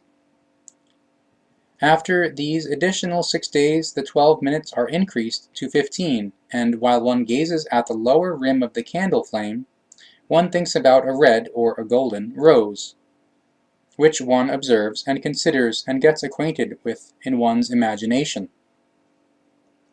This exercise should also be carried out for 6 days. Afterwards, during this daily exercise, one indulges in a wishful dream, in which case a time span of 15 minutes should be adhered to. Exercise number 2, glass sphere. A crystal ball fulfills the same purpose as the candle, if the sphere is clear and pure. The exercises remain the same as with the candle. A difference exists here only insofar that the sphere cannot create a flame, so consequently an additional light source must be used. A simple lamp suffices in order to provide the necessary light. The sphere must be placed on the table in such a way that the ray of light hits the crystal ball exactly in the center and creates a tiny point of light there, resembling a miniature sun.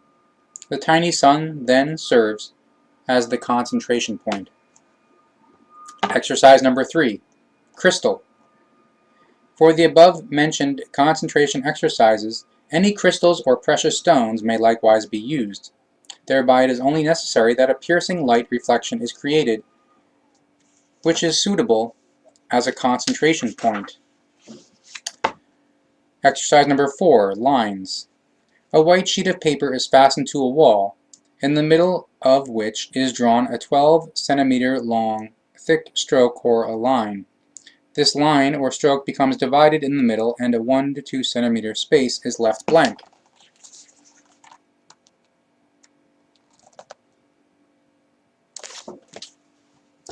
One seats oneself comfortably in front, 3 meters away, and begins with the exercise as was previously described. Additionally, what results in this exercise is that already after a short while, the two lines seem to connect as one line, which bears witness that the concentration exercise is being conducted normally and as intended. It must always be considered that these exercises are carried out daily, always at the same time. The most suitable hours are between 8 and 10 p.m., in which case 9 p.m. would be the most exact time. Late morning or daytime hours are to a large extent unsuitable for these exercises. Through these exercises, concentration is learned or relearned, depending on the behavior of the person and their intensity given to the exercise.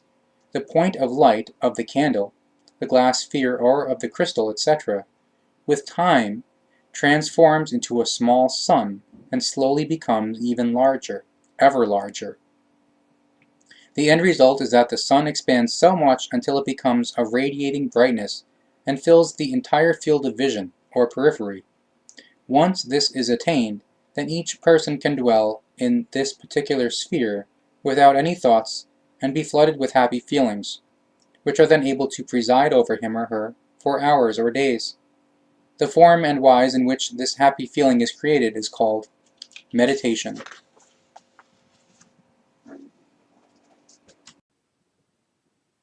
Page 86. Power of Thoughts. What the human being thinks, that he or she becomes. Every human being who occupies their thoughts extensively with one matter, sooner or later falls prey to it, for better or for worse. If distinct imaginings or wishes are persistently cultivated over a long period of time, then the corresponding deed or the fulfillment of the wish will occur inevitably at a certain point in time, completely on its own and without special determinations of the will. It is exactly the same with the effects and the belief in any one religion. Only that here, a holy figure, an empty phrase, or a frippery, or, as is most common, a godhead, is decisive. The belief that God, a human being as his representative, an object, or any formula, is able to achieve a quite distinct effect, allows this wished-for effect to become reality. An effect which in religious circles is referred to as a miracle and the like. Miracle is a term for something that the little knowing and unenlightened human being always uses for an event or other occurrence, when he or she cannot explain the natural process themselves. However, no miracles exist in reality, because everything is explainable according to the law of the absolutely effective spirit, that spirit that has its distinct place within every human being and within everything in the whole of nature, a fact which unfortunately is unknown to the majority of the humankind, but, on the other hand, which is suppressed by different religions, knowingly or unknowingly, whereby indeed the former is most likely the case.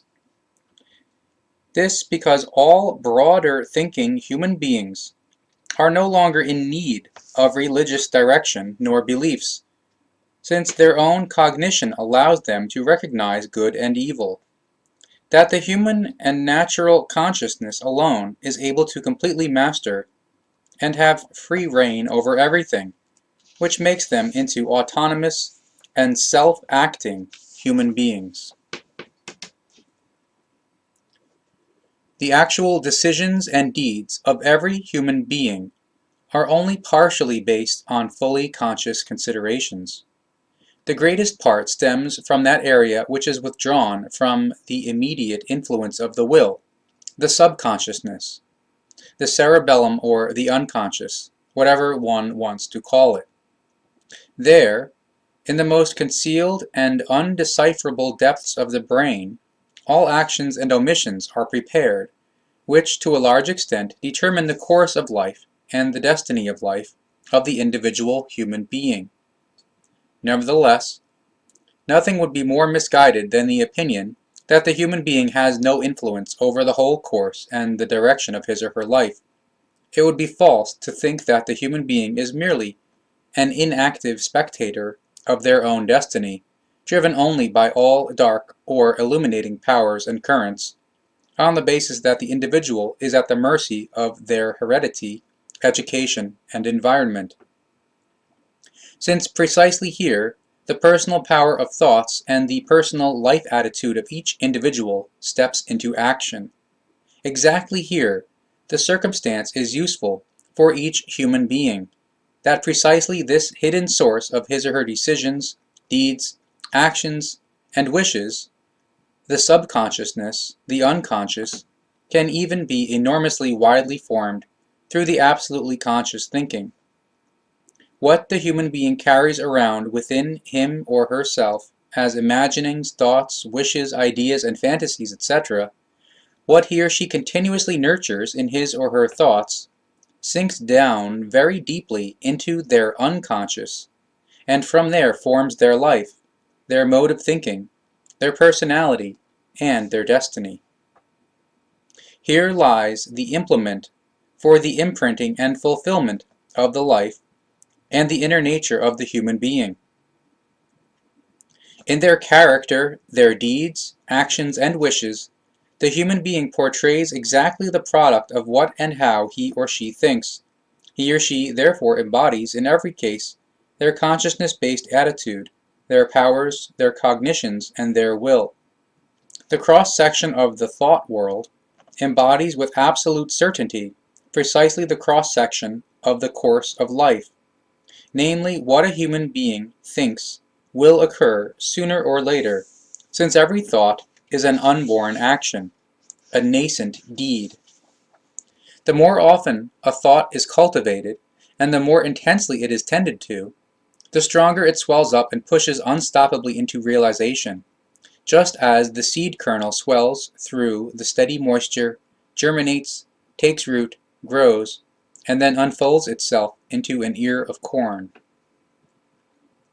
No human being is able to act fully freely at a given moment, in so far as their guidelines of their thought world and imagination world decide beforehand about the form and the character of their doings and deeds. What the human being has carried sufficiently long within their thoughts, totally unconsciously, releases within them their real consciousness direction, which, like a perfect automatic mechanism, unfolds and brings into effect the corresponding decisions and actions according to their inner nature. Consequently, it is not of great significance for the course and success in the life which efforts are undertaken in a given case in order to tackle given tasks or to achieve goals once set. Rather, it is of greater importance with which mental basic attitude the life and a task or a goal are approached. Every consciousness attitude or life attitude brings forth a quite distinct starting point for the character, action, and philosophy of life. This alone decides whether the human being, as an individual, finds the right start, whether he or she begins an activity with certainty or with uncertainty. Habitualness, desires, and specific actions are the development of corresponding thoughts, which in the course of time eventually gain such a might over the human being that they can change his or her whole character and with Gewaltsamkeit imprint their stamp upon him or her. Gewaltsamkeit. There is no English word that conveys the true meaning of the German word Gewalt. Gewalt is the brutal execution of elemental might and force, but it is far above all might and all force. Ill, insignificant thoughts, wishes, and fantasies, continuously and daily nourished, become all-controlling demons. But one is able to destroy these again if one deprives them the power of life, namely the thoughts and imaginings from which they originated and have been nourished. Thoughts form every individual life, which every human being can attentively test for him or herself, and everyone will find that this fact confirmed. As rich as a life was in good, forward-pointing and life-promoting thoughts, as great and life-promoting were the successes.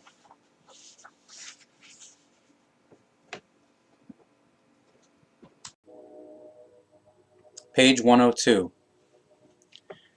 The fleshly body represents only a housing, which during a life serves as a dwelling for the spirit. Through this spirit, the thinking of the consciousness is first made possible, indeed even the life itself. Through the thinking, the character and the path of life of the human being is shaped, as well as also his or her psychic, moral ups and downs. Only through the thinking, those powers are set free and leave the effect which is able to influence the entire human being. Only the power of the thinking forms the good or evil. Through a corresponding mode of thinking, a will is formed, strengthened, and built up. A will which, according to the mode of thinking, carries out the good or the evil. Logically seen, first the activity of the thinking must therefore be put in place before a will can be built up and formed for an action, etc., to be carried out. Only by way of the thinking, and the hence resulting will, is the possibility given for a subsequent action or deed. Therefore, first a process of thinking is necessary before a will for or towards something can result. The thinking sets the will on course. It is fully nonsense that first the will sets the thinking into activity, which unfortunately is claimed by many unknowing writers of books, psychiatrists, and scholars even today. The thinking sets the will into activity. Then the will carries out that which the thinking has given to it. Would this not be so, then the human being would be an arbitrary being who acts arbitrarily, uncensored. The power that the thinking uses as impetus does not stem from the human being, himself or herself. It streams in the spirit, and from there into the consciousness, coming out of the unmeasurable expanses of space of the universe. It stems from the tremendous wealth of spirit of the life. Means ancient, original. Of the creation, which is responsible for the life in the entire universe. For the human being, this undefinable and mysterious life, the creation, embodies the actual breath of life, which universally gives life to all and everything. However, the life actually also embodies that secret which indeed a human being is never able to fathom, the creation itself. However, it would be false, arrogant, and irresponsible to name this creation God, because the creation is neither God nor anything similar. The word God is only an age-old term for a likewise age-old language of a foreign people, whose existence and language could still not be reliably proven until the year 1973/1994. Note, the 2 years mentioned above are relating to the publication dates of the book, the Psyche. This book. Nevertheless, with absolute certainty, it firmly stands, or even if the theology and other sciences deny it, that the word God, from this age-old and foreign language, has nothing to do in the slightest part to do with the creation. The word God, from time immemorial, has been used as a designation for human beings, who, because of their spiritual and consciousness-based powers and their abilities resulting from them, were able to master and accomplish things which remained denied to kings and emperors. Because of their abilities, these human beings were consequently named gods or goddesses, which means nothing other than, quote, standing above the emperors and kings, or spiritually and in a consciousness-based manner. Standing higher in esteem and honor than the princes of the land and the sovereigns themselves, those named gods were asked for advice by these and by the people alike, and were revered as human beings with tremendous knowledge and spiritual as well as consciousness-based ability.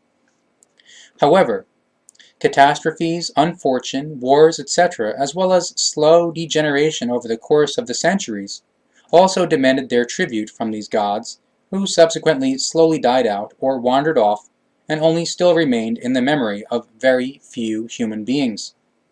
These were to blame that the ones named gods lived on in lores and legends and finally developed into a single expression named God. A few clever leaders seized upon the old lores and legends, and from them formed a ruling, creating God being, with supposed laws and prohibitions, and already the religion was born. Out of this arose a God who was made responsible for all creation, and who should personify the love.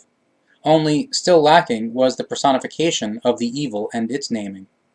For that a few clever minds reached into the history of the old Celts, or Celts, who in ancient times revered a Superman, one of these named gods, as god of the hunt, because he put in place his immense spiritual and consciousness-based powers for the benefit of the people of the hunt.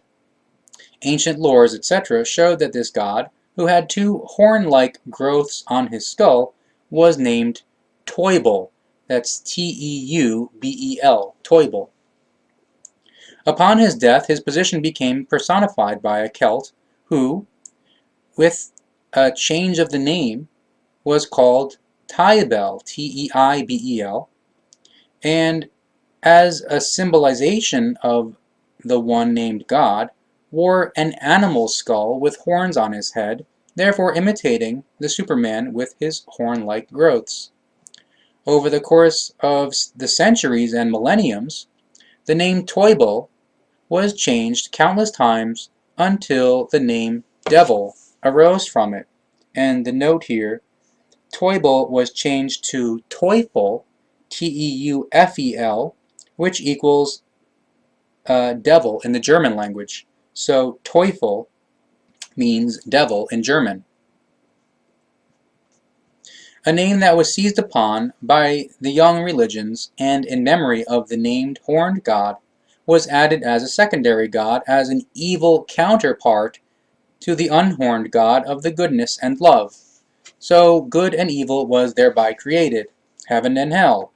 It was then easy for some charlatans, instigators of the people, and might-greedy individuals with a talent for fantasy, to invent fables and stories which found favor with the people as holy words and fundamental religious guidelines. So rolled the wheel of the religious destruction, rolling over countries and continents, pressing everything under its runners of the religion, but close behind it dragged death and ruin. Vast quantities of fanatic, despairing, innocent, vengeful, and unknowing blood has soaked the earth ever since, through religious wars and religious hatred, up to the present day. And there still is no end in sight to these interminable, terrible things. To this day, human beings bestially annihilate each other because the erroneous religions coerce them. And how irrational must a religion be, or which unfortunately also falls within a, quote, spiritual direction, when it must fight for and spread its teachings and their dissemination with precious human blood, in bloody wars and with murder and manslaughter. Yet how powerless, miserable, and mean must such a God be, who allows the massacre of his own creations? Or is it not so that those human beings of ancient times called God were simply just human beings, and that in later times some might-greedy rulers and charlatans made a creating God out of them, therefore plunging the people into castigated and distressful unfortune and misery? The cognition of this is very easy to comprehend. If there was a God, as the religions see and name him, then there would only be one single religion in the whole world, the religion of God. There would be no Confucianism, no Islam, no Hinduism and Buddhism, just as there would not be many other religions, and also no Christianity, which, with its religious delusional blood-spilling in wars, deceitful murders, and persecutions, has staged the most vile butchery of human beings in the history of the world. No other religion has ever demanded so much human blood and human beings as precisely Christianity has. In order to be a human being, a fair and good human being, no religious God is necessary.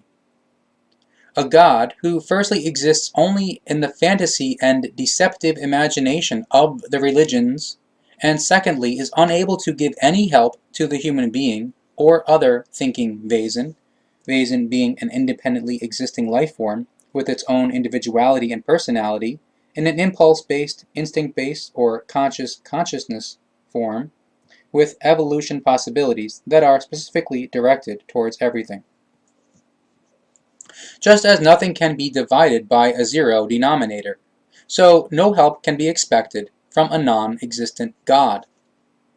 However, if we observe and consider those superhuman beings of tens of thousands of years ago who were called God by the people, the kings and emperors, because they had at their disposal tremendous spiritual and consciousness-based powers and a tremendous ability, then we recognize that the name God nevertheless does denote something special, namely a form of human spiritual and consciousness-based abilities.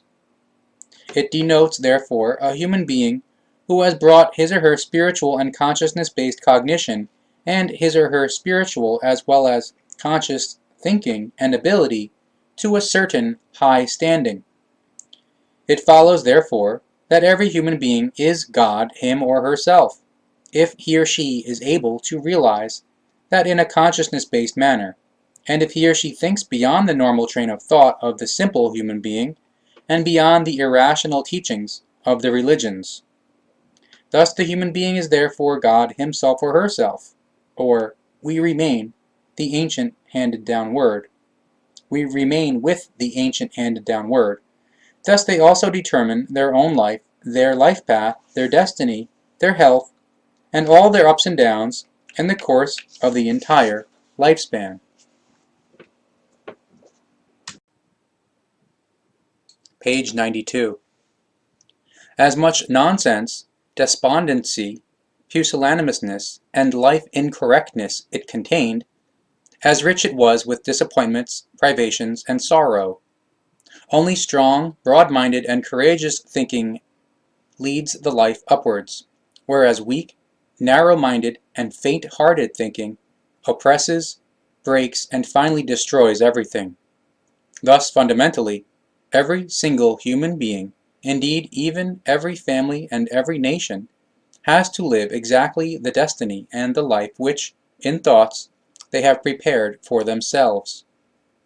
Pity would be fully out of place, because every single human being, each family and each nation could help themselves if they would only want to. How appropriately the ancient words of wisdom fit in. Quote, "The smith of the destiny is the human being, himself or herself." Only that human being who is carried upwards by the tremendous momentum of his or her mighty thoughts is not left behind, halfway through life. But whosoever, on the other hand, rather prefers to be concerned with depressing and pusillanimous thoughts, to brood over experienced defeats and disappointments, and cannot free themselves from them, will, even with all efforts, attain no or only limited success.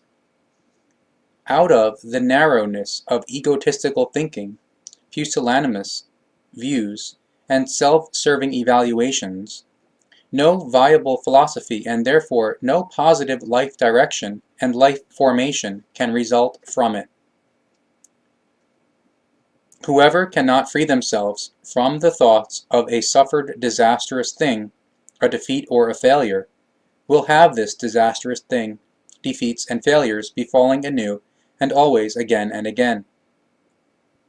Whoever is continuously afraid of evil, mischance, and other terrible things, literally conjures them up until they strike and destroy him or her. With worries, only new worries are bred, and whoever sees only grievances and the dark side of their surroundings, they themselves will be caught in grievances and on the dark side of life. With irresistible magical Gewalt, the thought attracts that on which it is directed. As soon as someone negatively thinks about an abyss, he or she plunges down from dizzying heights, is smashed and crushed and falls prey to the sucking power of the bottomless depths, which in reality is only the reflection of his or her own thoughts. Only a consciousness-possessing individual is able to comprehend, to recognize, or to feel a consciousness-based vertigo feeling, because only such an individual is capable of thinking. Thus any latent danger can become acutely ascertained only to a consciousness-possessing individual.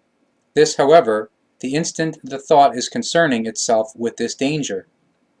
Namely, at exactly this instant, the decision is made as to whether or not it will be overcome. A child, not yet conscious of any danger and its consciousness-based outcoming effect, overcomes an appearing danger with playful certainty, whereas a pessimist, on the contrary, out of sheer and naked anxiety and worry, all but or often even abruptly, loses any resistance power and falls prey to the danger. His or her anxiety, or his or her pessimism, literally summons the terrible thing and the danger. Here also an old proverb can be introduced. Quote, "Only the human being who disdains death escapes it, but it catches up with the faint-hearted." A fearful human being and failure will never master the life, because anxiety, pusillanimousness, despondency, consciousness-based unconcernedness, and inactivity, in the long run, destroy with absolute and horrible gewalt every inner security and every will for the positive life.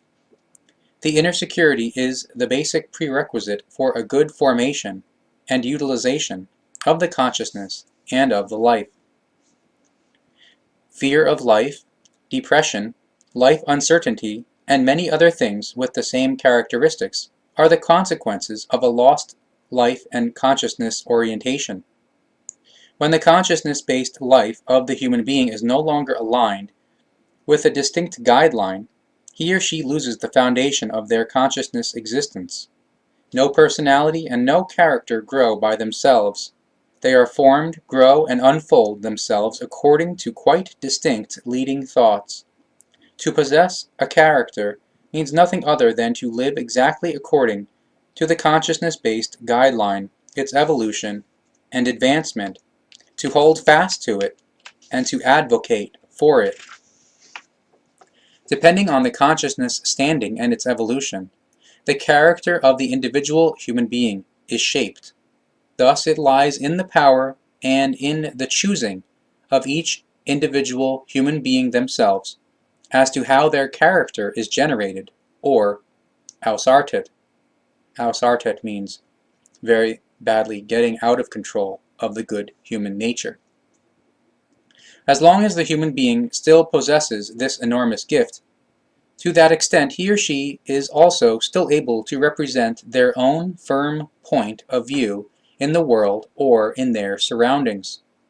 Only in this way can he or she form a clear world view and be a real human being. What the human being loves, into that he or she will be changed. When an idea seizes possession of a human being, then his or her entire inner nature and his or her life changes, a result of the consciousness-based influence. Personalities and characters, creative achievements, consciousness-based disinterest, pessimism, and the terrible things resulting from them only portray the forms of effects and manifestations of the leading human thought world.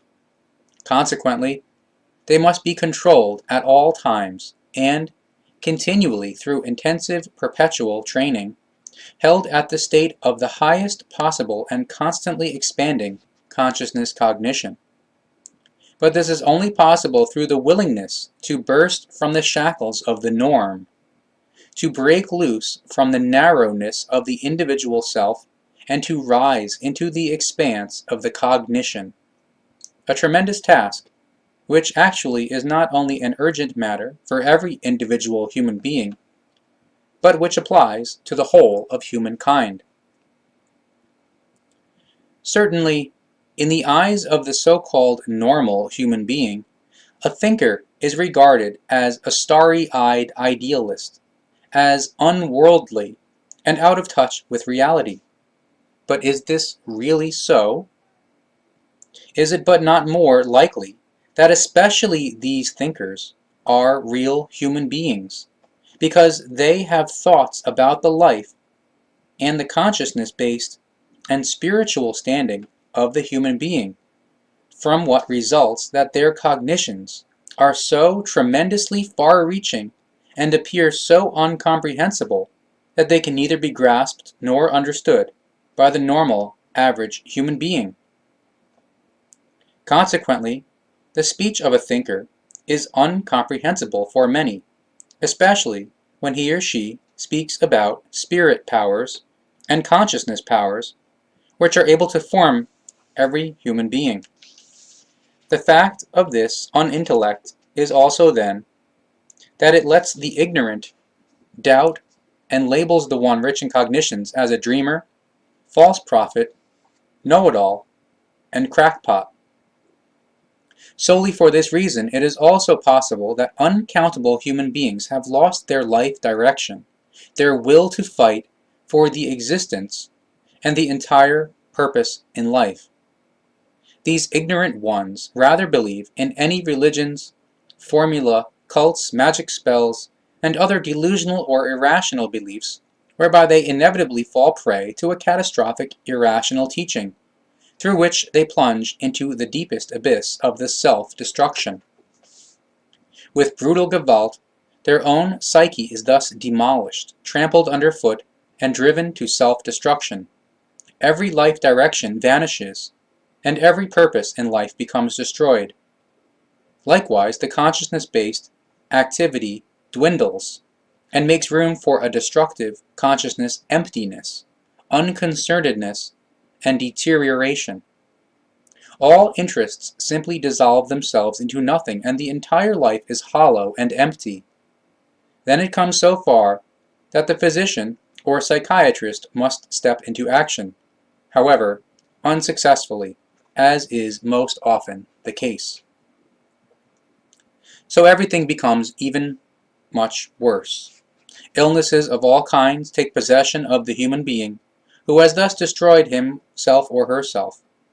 Horrible depressions, nervous breakdowns, organ cramping, heart cramps, convulsions, and psychic and moral destruction drive him or her to insanity and to suicide, in which case he or she does not consider that everything is only their own fault, because they have failed themselves, failed in their own consciousness, in their own security, and in their own self-confidence, ability, and volition. From the illnesses, suggestively and forcefully brought about through the consciousness-based disinterest, which extend themselves frighteningly fast and strongly over the entire nervous system, soon result many other psychosomatic and physical illnesses, which are often connected with great pain. So it is absolutely possible thereby that a human being can dig his or her own premature grave, because he or she prematurely prepares an inglorious end to their life. This, in unknowledge of the fact that even the deepest psychic defeat signifies an absolute ridiculousness in contrast to the unmeasurable greatness of the human spirit and consciousness. No thinking human being could psychically fall so low that he or she could no longer be helped, that he or she could not again lead a normal, healthy, cheerful, and happy life. In order to do this, it only requires the necessary cognition, the certainty, and the knowledge that it is truly so. And towards this cognition, for this certainty and the knowledge, it only requires a quote, Stein des Anstoßes, or to get the stone rolling.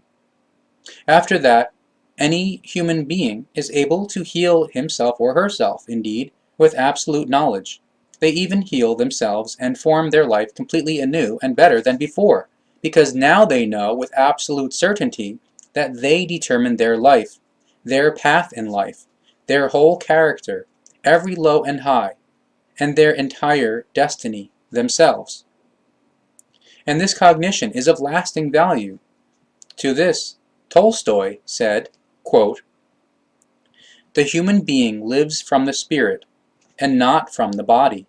When he or she knows that, and their life lies not in the body but in the spirit, then you can lock them behind iron bars in chains, yet they will always be free." No human being is compelled to believe the explanations of this writing.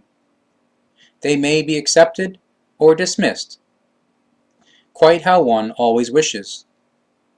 Of the negating ones, in spite of their critical, repudiating mentality, the thorn of stimulation and the germinating cognition will pierce into their thought world, through which, wanted or unwanted, they nevertheless become stimulated by the sense of the content of the writing.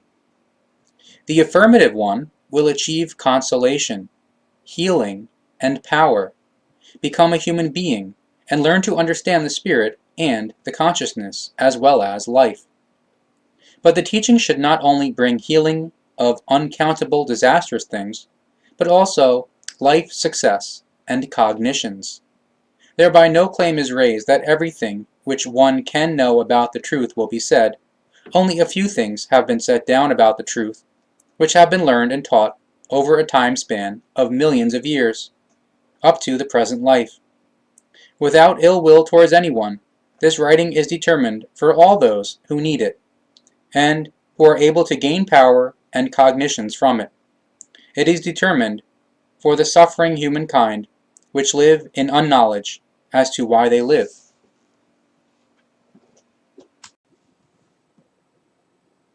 Page 120. The thought not only has an effect on the thinking human being alone, but also on others. What the human being thinks radiates beyond his or her own aura and also influences the environment, such as people, animals, and plants, etc.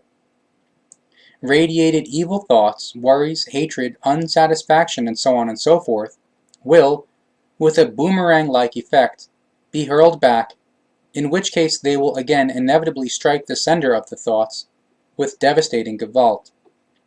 Thus it also happens with good thoughts, which then indeed wield a corresponding good effect.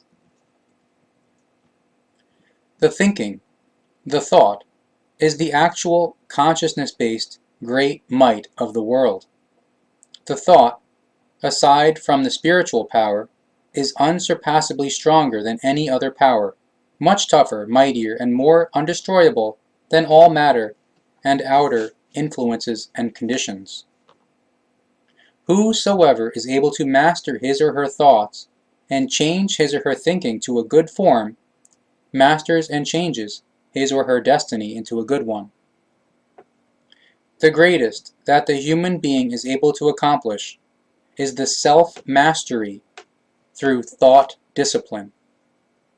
Whoever is able to do this is an emperor among the human beings, because he or she controls their life exceptionally certain and well from within.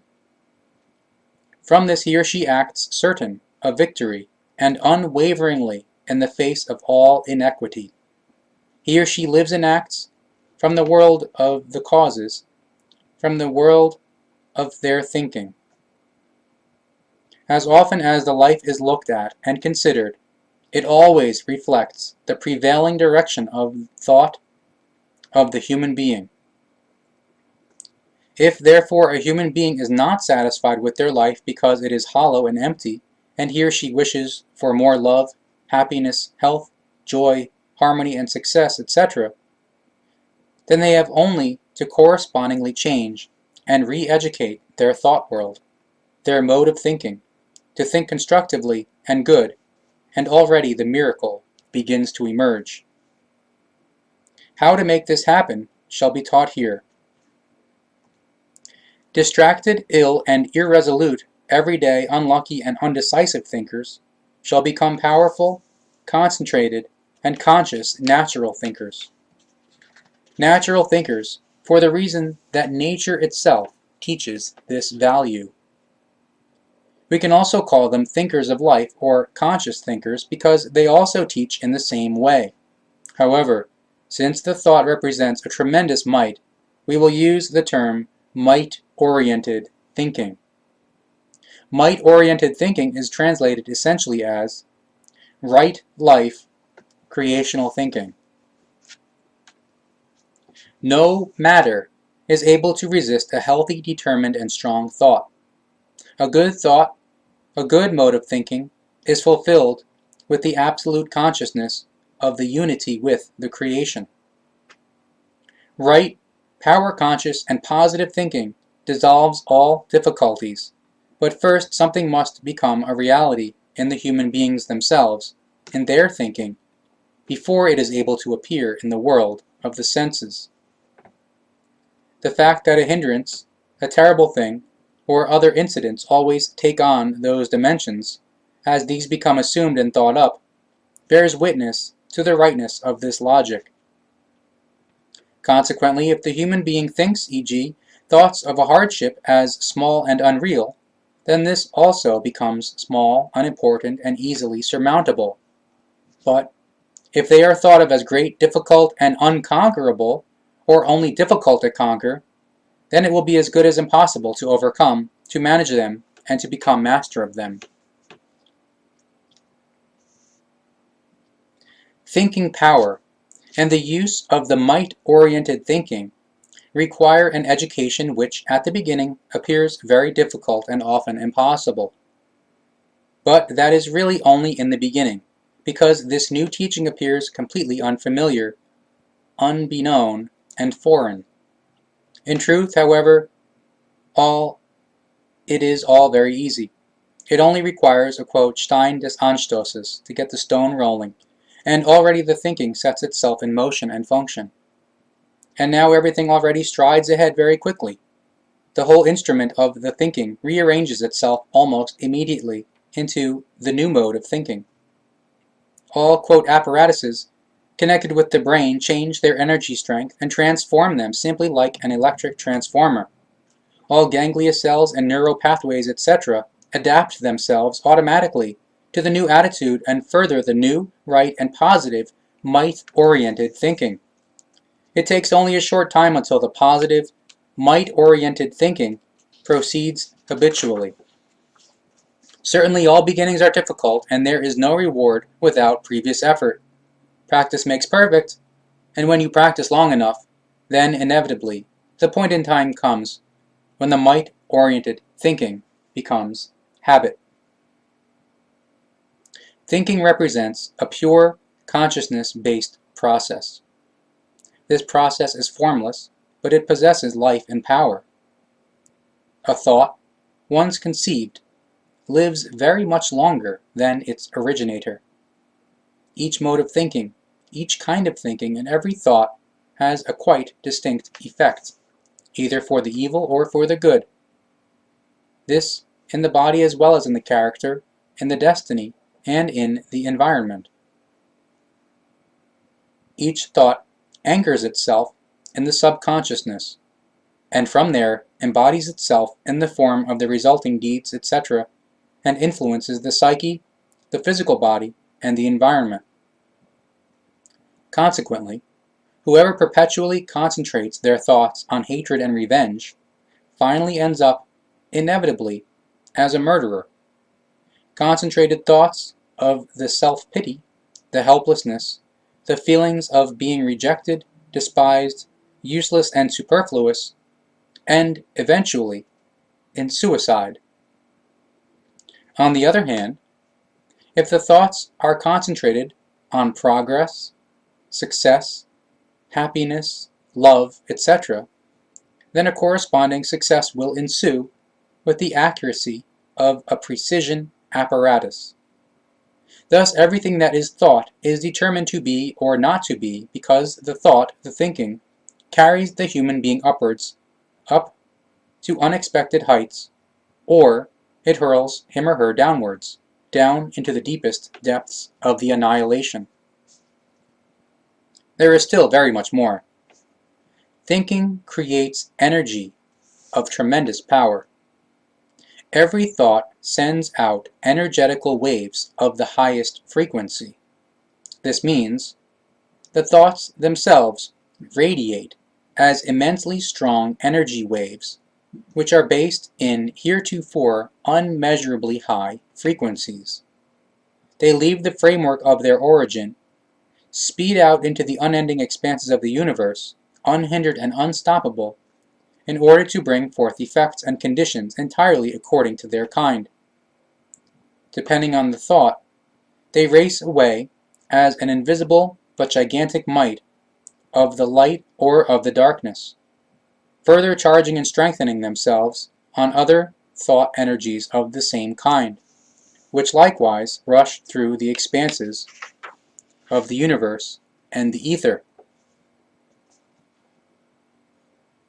Having reached their outermost range, they then search for their way back, in which case, however, their form of energy transforms itself indeed into an opposite.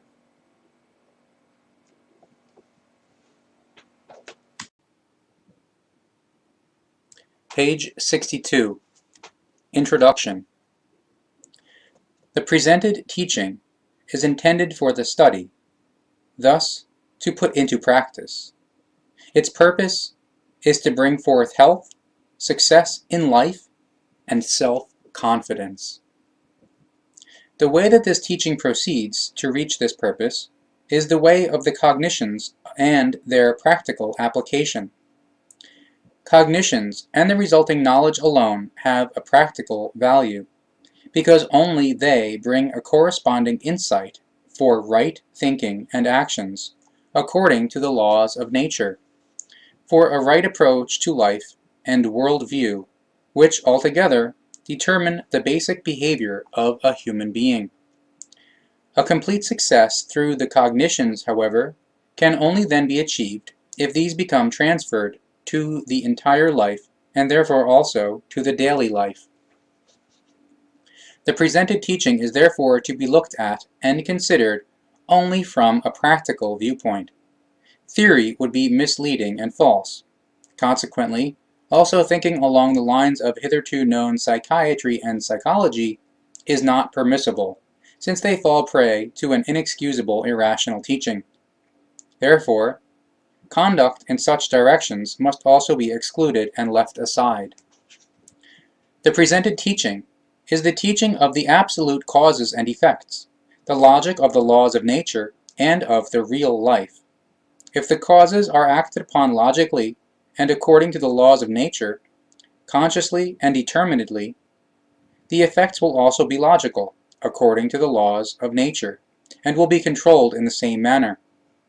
The presented teaching marks and conveys the way how the might over oneself and over one's own destiny can be won. For the fulfillment of this teaching, it is of absolute worth that one thoroughly occupies oneself with it, and that the necessary time is spent for its study. So, it is deemed first and foremost to obtain the necessary cognitions in order to be clear about who and what the human being is in reality, upon whom he or she is dependent, and to whom he or she is responsible. Because only a human being who is able to think absolutely clearly and freely can also act clearly and freely. Furthermore, it is also important to bring forth all necessary practical prerequisites and to eradicate all errors hindering success.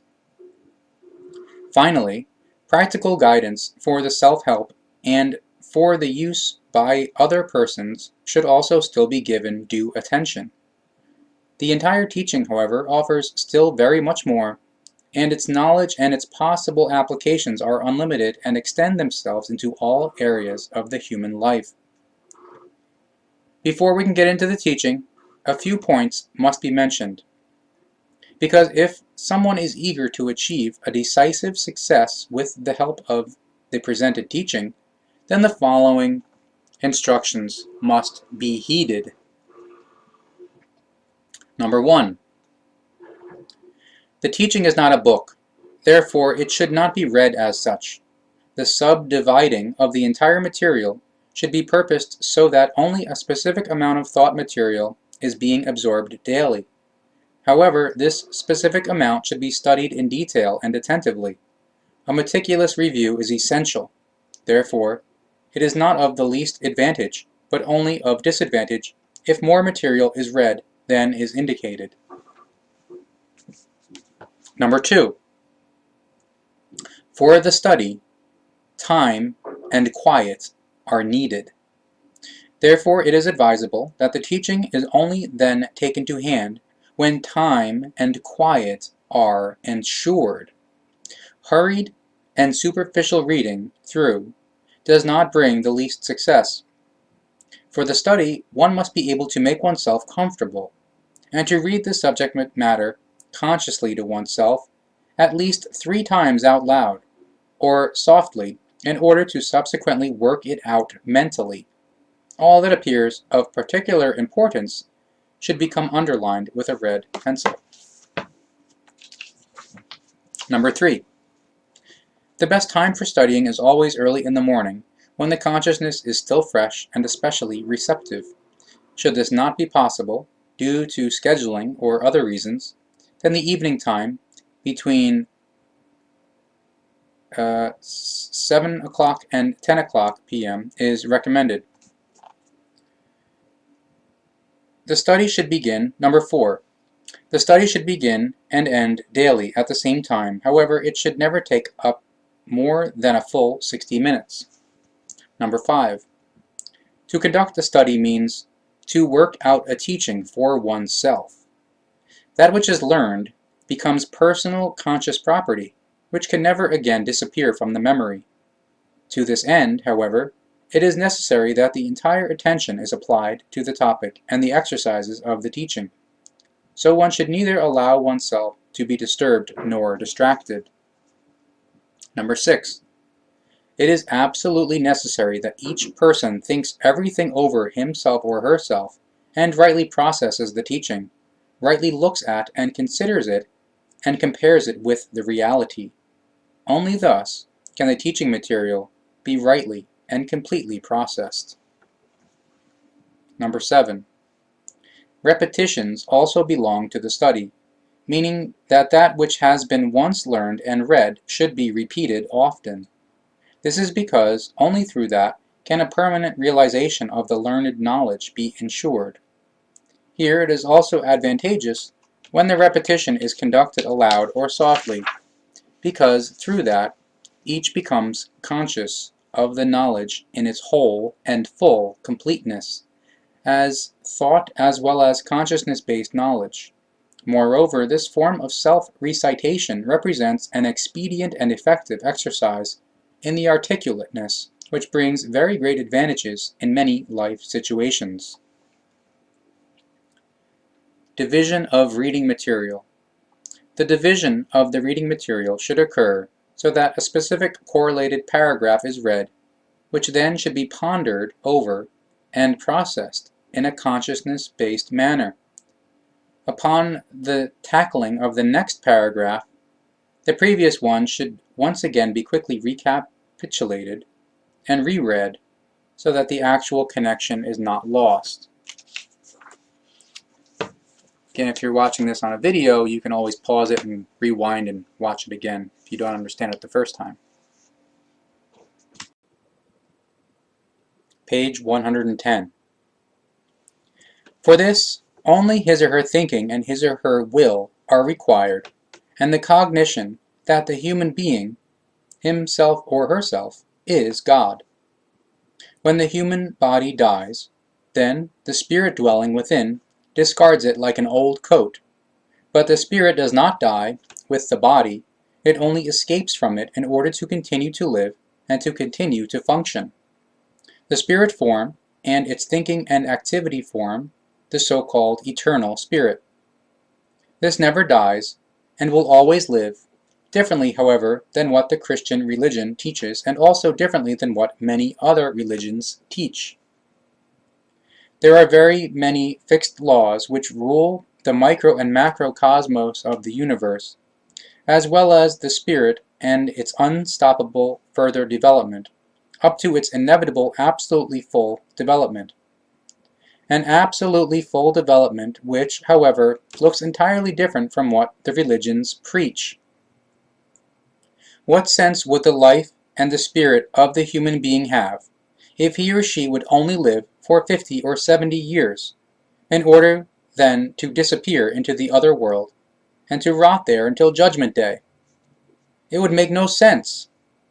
A sense of the life is then only found when one recognizes the continuous spiritual and consciousness-based further development, and with it, the connected periods of life. But this cognition follows first after a preceding corresponding thinking process. However, If this process has taken place and the human being has achieved the necessary cognition through it, then he or she recognizes himself or herself. They recognize that they themselves are God. Therefore, they must fight and heal all terrible things within themselves, because only through this can a human being be built up into a genuine human being. The terrible things in the human beings are great. The greatest are those of his or her thinking. They make one ill, destroy, and annihilate. They even drive the human being to suicide. These disastrous things are all based on a psychic origin, and they only lead back to the form of the thinking and feeling. To that form of the thinking which drives the human being to self-destruction, the negative thinking. Thinking is a tremendous power which forms the human being into exactly what he or she thinks. Tension, jealousy, pathological craving for revenge, vexation, hatred, hollowness, avariciousness, seeking to criticize, embitterment, strife, pressure, cursing, cruelty, stealing, deceptions, lies, fear, tribulation, self-pity, unsatisfaction, melancholy, empty conversation and pleasures, wrong nutrition, lack of cleanliness, neglect of health, violent outburst and addiction to excitement, and so on and so forth, solely stem from a pervasive, abnormal, and self-destructive mode of thinking, which often also are based on irrational teachings and incorrect information.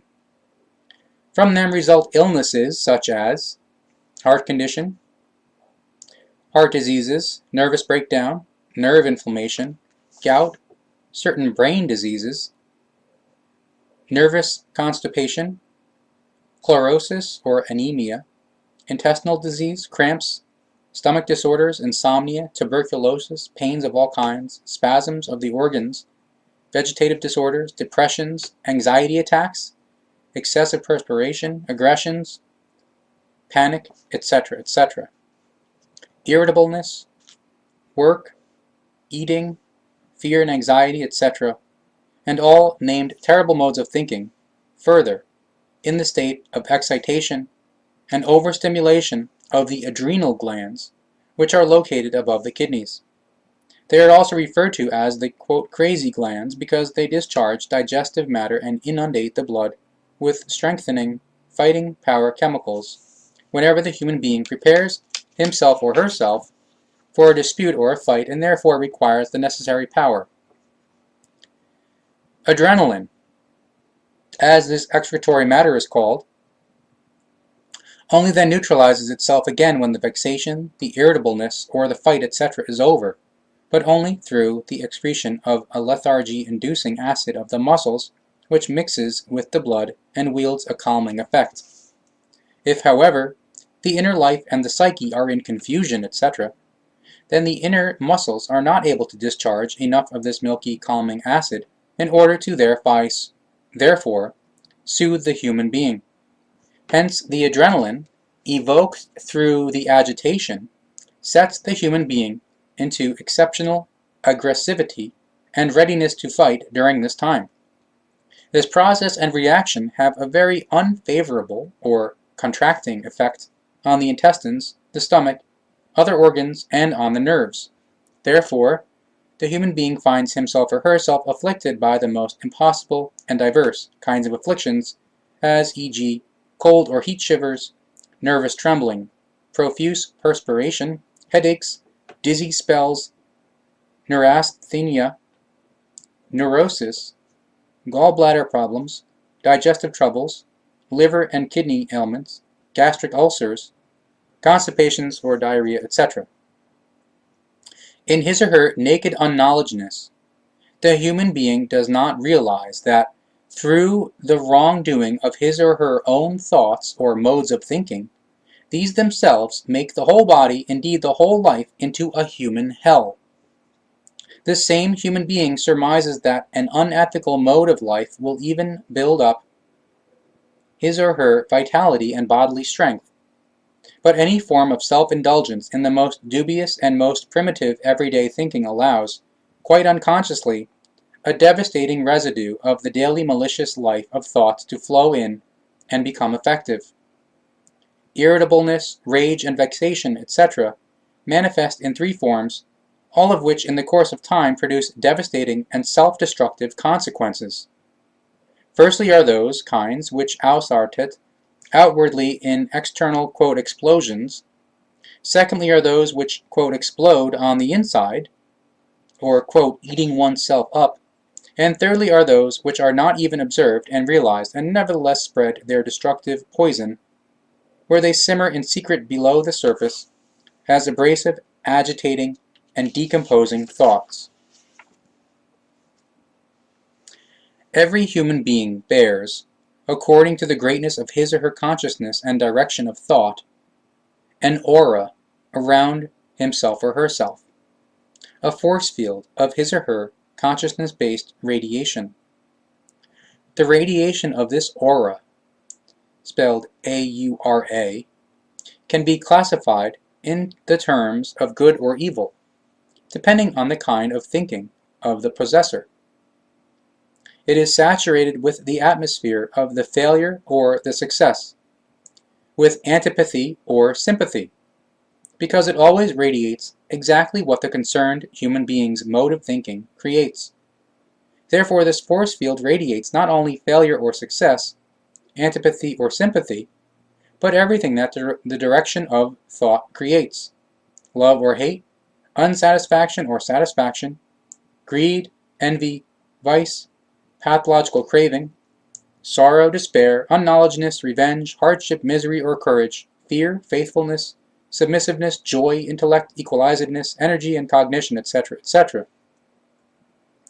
Through the strong feeling thinking, the human being unceasingly mobilizes the forming and building power of his or her thoughts, which then correspondingly fertilize his or her fundamental thinking and deeds, and allows their effect to produce the results brought about in a suggestive and forceful way. When the adopted direction of thought is pursued, even more things, ever more things, circumstances, and individuals are put into service for the corresponding thought realization. Consequently, an affirmation of the life and its success is therefore of utmost importance. What one intends in thoughts should relate to a good and healthy mode of thinking. This is the most reliable and only means for the human being to allow the right thought paths with his or her circumstances and things. Therefore, no time must be squandered using up the energy for the seeking of suitable helpers. One's own thoughts themselves must render the preliminary work.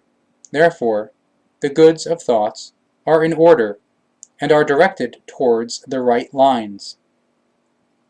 One's own thoughts are one's own helpers, which can create enough matter at any time wherewith the thinking can be propelled ahead. The tremendous might of thoughts has not been discovered only in our day, even though its right application is still new to the human being of today, and appears to him or her like a book with 7 seals. This is so because the mass of the human beings up to now were hardly conscious of this might, because this was kept secret from them for thousands of years by those who were most accurately informed and in the know. Under punishment of death, they were often forbidden to reveal their knowledge, their cognitions, and their ability. As strictly forbidden knowledge, an enormous amount of nonsense, as well as everything real, actual, truth-based, and in accordance with the laws and recommendations, was assimilated into the secret sciences, to which no normal outsider ever had access. A fact that, still today in the 20th century, its realness cannot be denied. Even today, much of the unmeasurable knowledge of the humankind, which has been collected over tremendous periods of time, is hidden in the inaccessible secret sciences and will be defended until the death of the Pope, the bigwigs, and those of the secret sciences, and held hidden from the humankind. But why is that? Very simply, if the mass of the humankind would discover the secret sciences, which would bring them tremendous life-affirming benefit, progress, and success, then religions and politics would be eradicated in the shortest possible time. The financial industry would disappear. War, unpeace, hunger, and all the terrible things of the world would suddenly come to an end, because in a peaceful world, no ruler and capitalist would be able to begin and push forward to gain might and rake in the capital. Where suddenly there is no more war and unpeace, there is no longer need for war materials, and where there is no more hunger or other terrible things, conscienceless profiteers can no longer launch their dirty finances. When there are no more religions because the human being has finally recognized himself or herself as God, then there will also be no more popes, priests, bigwigs, rabbis, gurus, and bishops, etc., who can mislead the people and demand their goods and chattels. However, all of this is prevented by not making the secret sciences accessible to the normal human being, because they would bring a sudden, deep cognition and the end of all might and profiteers, among which the religions and the politics are the biggest. This is why the human being is scourged in unknowledgeness, and the knowledge that is entitled to him or her is kept away, because knowledge means tremendous might and right formation of the life. Right thinking and knowing form a tremendous might which is able to attract and call forth everything that the human being thinks and yearns for.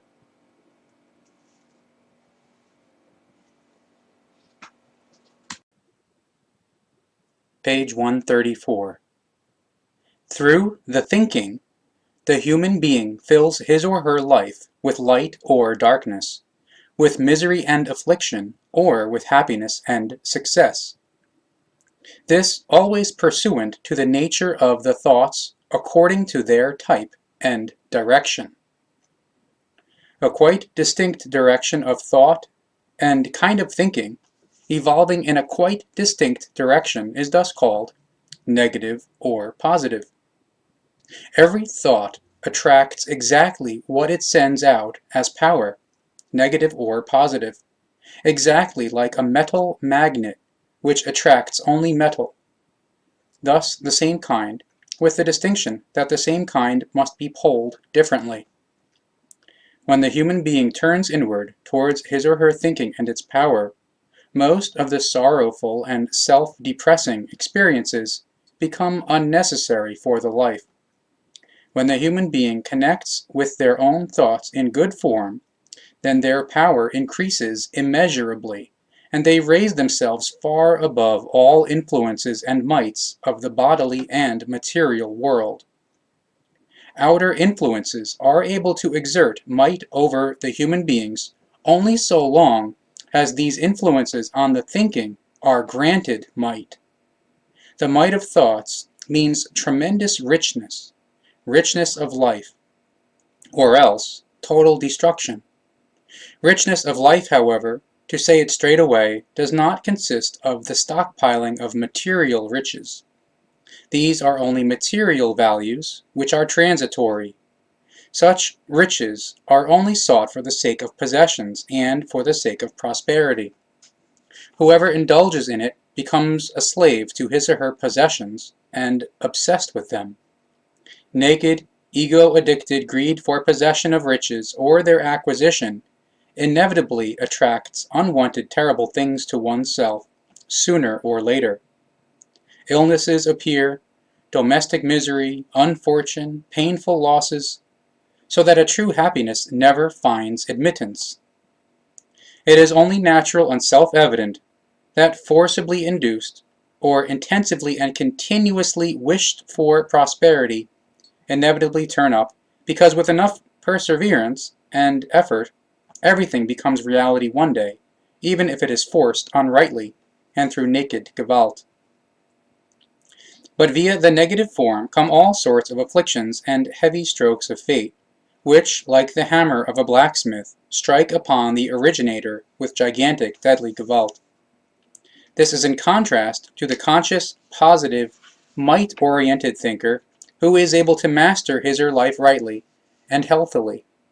He or she uses and follows only pure, consciousness-based positive methods, right thinking, and right deeds.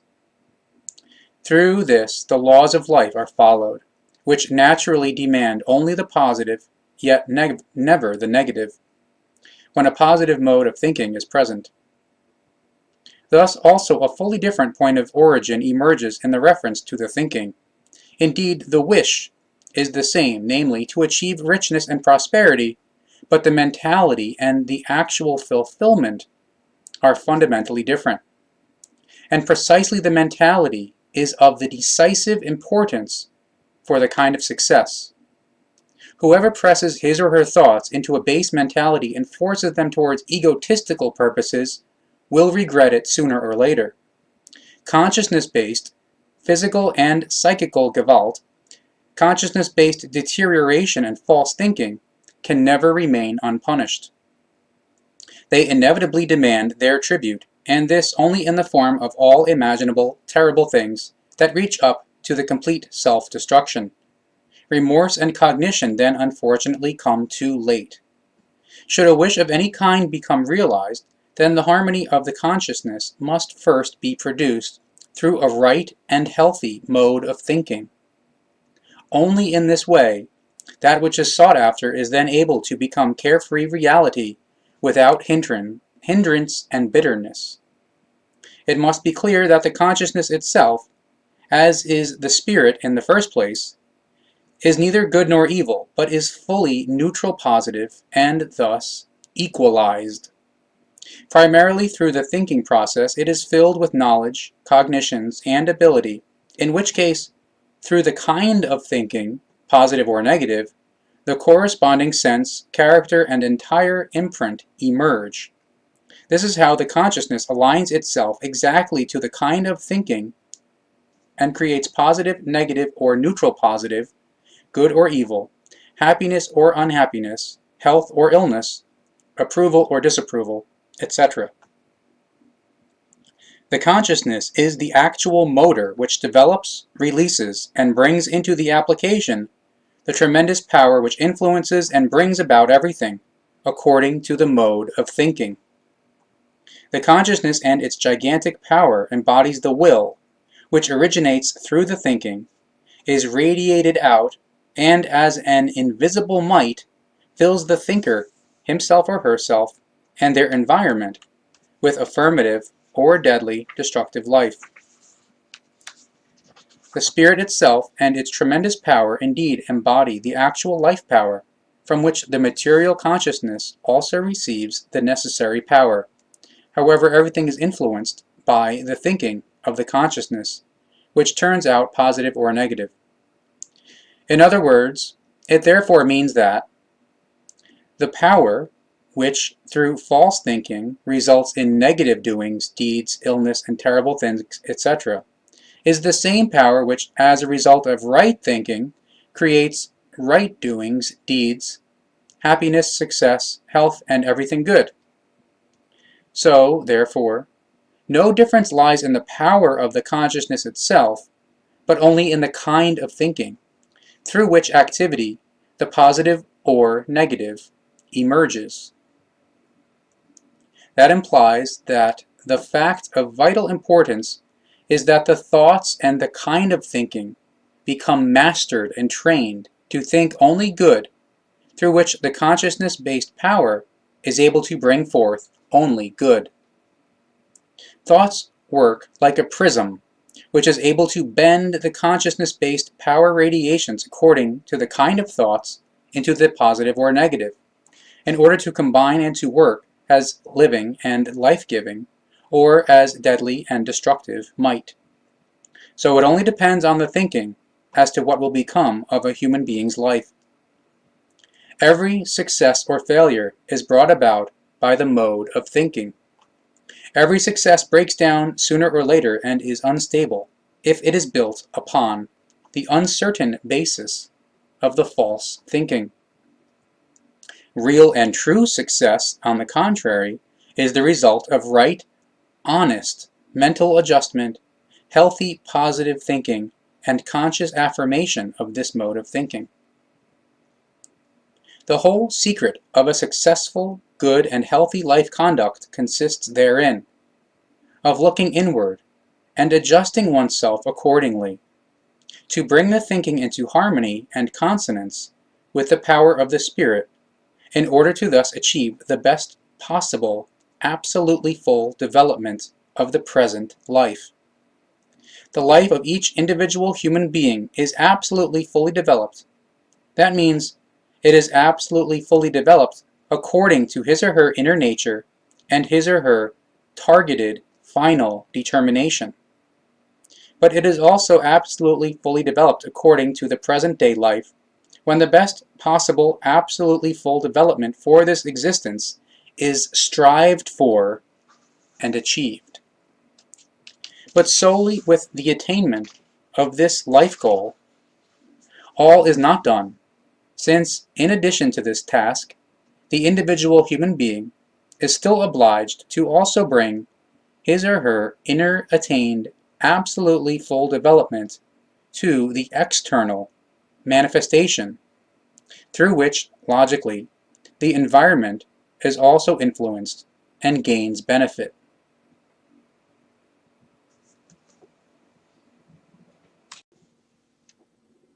Page 126. This through the attraction just as with a magnet. Thus, the positive automatically attracts the negative, and the negative the positive.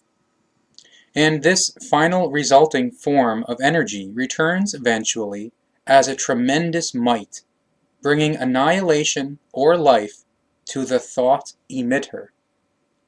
Thereby, to be noted, however, is the circumstance that this process occurs somewhat peculiarly, and that it therefore also requires quite special attention. Just like a magnet, which has two different poles, its functions must also become understood in order to work with it. The plus pole, or positive, plus, is capable of attracting only negatives, whereas the minus pole, or negative minus, repels everything, if the counterpart is not positive, or plus. Therefore, when it is said that radiated evil thoughts, worries, and unsatisfaction, etc., are hurled back with a boomerang-like effect, in which case they inevitably strike the thought emitter again with devastating force, which also occurs with good thoughts, however, with only good effects, then this is therefore to be rightly understood, and indeed as follows. According to nature, a radiated thought, whether negative or positive, will be hurled back again exactly as it was sent out, only very immensely strengthened. However, to be noted is that the powers become transformed, since according to nature, the learning requirement of the consciousness, in every wise, stands always at the forefront. Therefore, when a boomerang-like effect is spoken of, then it is thus to be understood that the boomerang is hurled away and caught again. The boomerang in this case represents the thoughts, and the power of the hurl is quite simply the power of the thought emission. When the boomerang comes back to the hurler, he or she then again catches the same boomerang, or thoughts, which he or she has hurled away or sent out. However, the power which hits the boomerang hurler, or thought emitter, by the catching of the returning boomerang, or thoughts, has changed or transformed itself during the return flight, namely into a striking power, or thought return reception.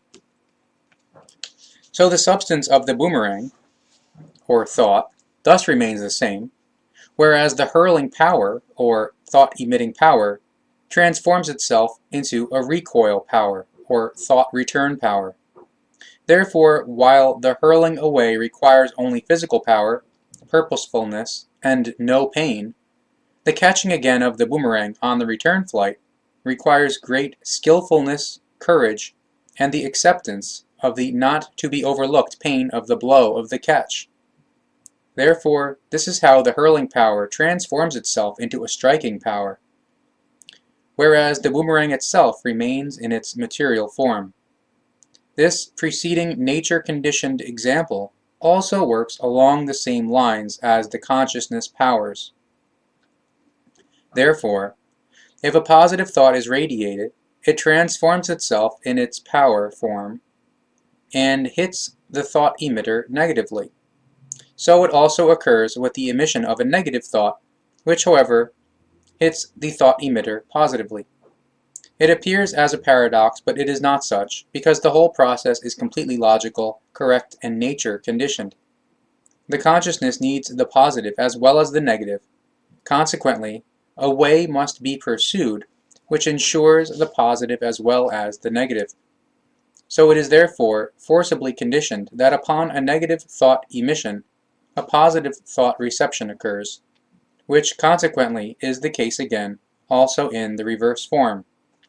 Inevitably, thus, according to nature, for the positive, the negative, and for the negative, the positive must be harvested, which then must be processed according to its form. That which is received again means new working material for the consciousness and the thoughts. Negatives again become transformed into positives, and positives again into negatives, through the thought work up to the positive equalizedness. Would only positive for positive and only negative for negative be harvested, and no resulting equalizedness, then automatically the thought material would run out, and the whole thinking ability would suddenly lie dormant. However, in order for consciousness-based evolving, and to be able to further evolve to this end, this form of the thought hurling is necessary. When positive is sent out, negative is harvested for it. This negative in turn is transformed to positive through the thought work, thereby processed into the usable good which can become utilized again. This process repeats itself again and again without ever stopping, and it occurs equally so with the negative. The process is exactly the same. Negative is sent out, positive is harvested, which through the thought work is again changed into negative and again finds application in new usage. But with this process alone it is not enough, because the human being must indeed finally at some point become equalized. Consequently, with each train of thought, useful negative and positive cognitions separate, which settle themselves as effective knowledge in the subconsciousness and can never again be lost. This knowledge forms the consciousness potential, which consists of positive and negative in equal parts. Therefore, two different components which, when unified, form a whole. Only through this, the human being, in the course of thousands of years, or in the developmental process of his or her many reincarnations, creates a spiritual and a consciousness-based equalizedness, which works towards the relative, absolute fulfillment. The relative absolute fulfillment, which is percentage-wise exactly as much positive as negative. In order to ensure a fully spiritual as well as consciousness-based equalizedness, it is necessary that the positive and the negative in the human being are of exact equal strength, because both are required by the consciousness in order to be equalized. Positive and negative are therefore necessary to life, only they must be brought to a normal state and become freed of Ausartungen. Even the primal creation lives in the consonance with positive and negative. Consequently, its creation, the human spirit, is identically formed. If there was only one component, thus only positive or only negative, then the consciousness would not be able to evolve itself. Vain idiocy and absolute disinterest would prevail. For how could a creation be created if no knowledge and no interest for it exists? After thinking about this thoroughly, it results, logically, also that an idiotic irrational teaching must exist when it is claimed that the human being should only be good and submissive, in the sense that he or she must endure everything which simply befalls him or her, wanted or unwanted. The human being should be good and submissive, as such actually, as well as in the spirit and in the consciousness. However, this is truthfully quite certainly not so. He or she should not be good and submissive in the form which the religions teach, because this way brings only the consciousness-based and bodily ruin. The creation itself demands of the spirit and of the consciousness to be positive and negative, and thereby equalized. Therefore already the irrational teachings of the religions are thereby recognizable, and reveal that they are only the destructive machination of primitive thinking human beings, the work of primitive power hunger in delusion and charlatanry.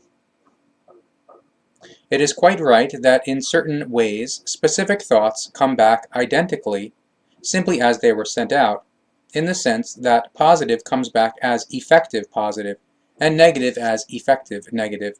But this process is based on a deception, and then only takes place when the thoughts lie in a relevant area that is feeling-based conditional, in which the consciousness has already accepted as cognition. So, e.g., love and hatred, when they are actually and naturally in pure form. So then love can thus again be harvested for love, and hatred again for hatred. But here again be attentive, that such thinking processes are no longer purely mental, but are simply already built up in a feeling-based and emotional manner. Thoughts can only be divided into two kinds, namely into positive or negative. In addition to the natural minus in wider form and relative to the thinking, negative also means evil, ungood, negating, doubting thoughts. These undermine the morale, the psyche, and the advancement. Like magnets, they attract negative human beings who bring harm and ill will. Every form of failure and disharmony find entrance into the life. Power and health become weakened. Disinterest arises, and then finally everything drives towards the self-destruction. On the other hand, positive thoughts are upbuilding, life-affirming, good, and healthy. They form the plus and strengthen the good character, attract desired human beings, helpers, and true friends. Success and happiness become the natural companions.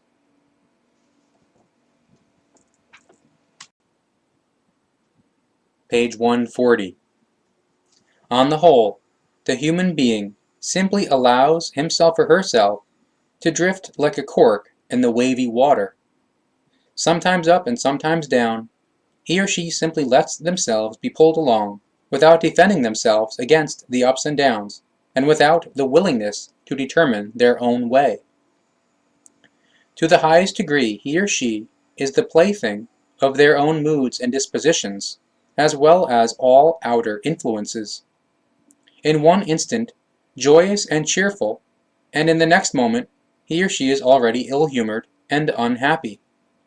One moment his or her life lights up with sunshine and roses, then it is once more gloomy and hopeless. These negative moods also paralyze his or her initiative, and take the last vestige of the possibly still remaining courage from him or her.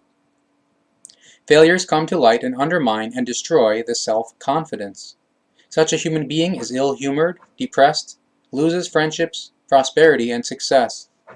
It follows that everyone goes out of their way in order not to fall into a consciousness-based deplorable state themselves through their destructive behavior and through their ill temper. Such a human being can do and not do what he or she wants. A foul mode of thinking will always press them into the deepest dirt. It does not matter what he or she also invariably undertakes, because everything will fail. Naturally thereby, his or her couragelessness sinks ever deeper, and new terrible things draw near. These also are again falsely met, consequently, step by step. The whole psyche falls into confusion. Finally, the body is affected and strikes him or her with illness. Thus endless ups and downs follow without ever achieving a success. If one difficulty is overcome with effort and hardship, another one appears, and indeed, until the life is brought to termination, with Gewaltsamkeit, or until the kind of thinking is changed and remodulated into a healthy, might-oriented thinking.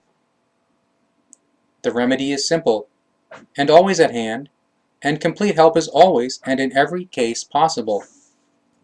Every normal human being capable of thinking can learn to command their own mood, to equalize themselves, and to always be in good humor, joyful and satisfied. Every normal human being capable of thinking can learn to avoid the often very tragic consequences of foul dispositions and moods, and to attract happiness and success.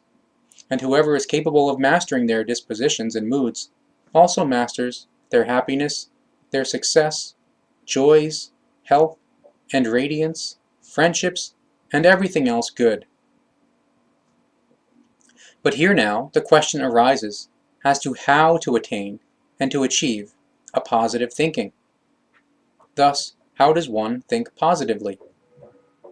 However, before this question can now be answered and the right way pointed out, some things must still first be explained. Things that are of great significance, things that actually, according to old tradition, must not be told, since they partially belong to the strict secret sciences to which the so-called normal human being has no access. Earlier, so-called normal human beings were tortured to death in the most gruesome manner if they only caught sight of a book of the secret sciences. However, these regulations have in part somewhat eased over the bygone centuries. The reason for this is because one had reached the view that various things of the secret sciences could only be of help to the normal human being if they were made accessible to him or her. Therefore, it was still so up to a few centuries ago that only a few initiated ones and bigwigs of the secret sciences were allowed to engage in the mysteries of the secret sciences. Thus today, those who are interested are able to obtain partial excerpts from these sciences. But even here, caution is still always recommended, because there are still various secret organizations which safeguard very big secrets of the secret sciences, or quite simply erroneously believe that their knowledge is still as secret as it was thousands of years ago. And on the other hand, the members of these secret organizations live in the erroneous belief that their secrets would include deep knowledge and might, although they are, on many occasions, built only on irrational teachings, just as the teachings of the religions. The true knowledge, that is deep-reaching and very mighty, however, is totally foreign to the most secret organizations, through which they only indulge in absolute nonsense and the irrational teaching. The real secrets of the secret sciences are, in effect, only accessible with very great difficulty, and known in only a few initiated circles. And these secrets are so deep-reaching in knowledge that they are truly enormous. Consequently, they are therefore kept secret, through which uncountable irrational teachings of the various sciences can be perpetuated. Thus also the irrational teachings of the psychiatry, the religions, and the border and spiritual sciences, etc. Resulting from that, very many facts become twisted and misunderstood, although through a right and healthy thinking process, they actually would bring the right and natural, logical solution. However, an irrational teaching, once established, becomes steadfastly defended and justified, through which the effective truth suffers and is suppressed. Through the building up of an irrational teaching, and with it the suppression of the truth, a tremendous might arises based on finances, however, also in regards to the control of the human beings. A science built up upon an irrational teaching is able to beat undreamt of masses of entire peoples into their servitude. Likewise, sciences of, quote, spiritual healing are also able to degenerate absolutely healthy human beings into complete idiots. The same science which labels psychically severely stricken human beings as maligners, when they are already so far gone that they see suicide as the only solution. A, quote, spiritual science that is built upon an unexcusable irrational teaching, and that lacks a normal, natural logic. A, quote, spiritual science that should be built upon supposed secret knowledge, in their reference to spirit and, quote, soul research.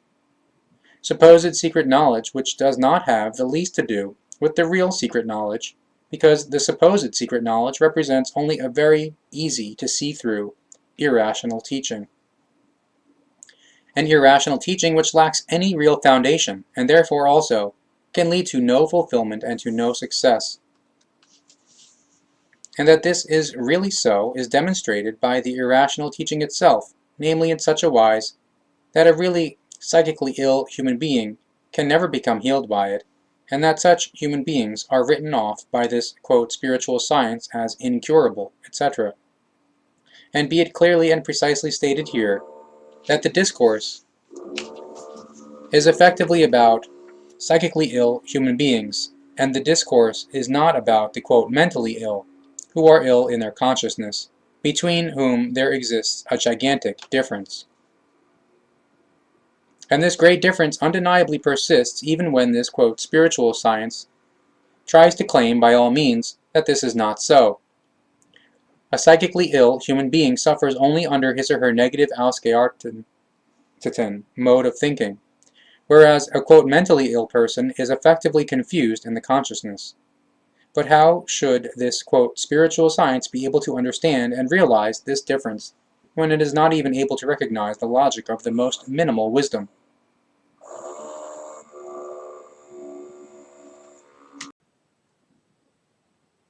Page 146. Certain sciences, charlatanry, and deception spread themselves out in the vast labyrinth of the secret sciences, which they, however, are not in the position to unravel.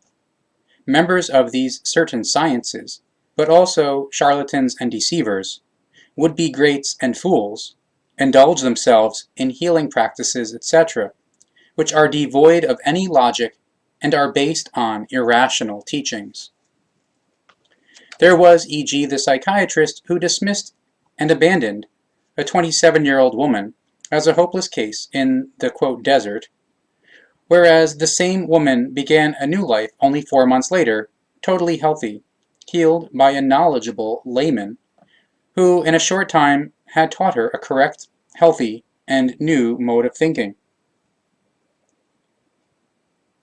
But then there was also the healing practitioner, or i.e. quack, who sold his, quote, infallible God salt against leukemia and cancer, and who made each morning a net profit of 600,000 old francs from it.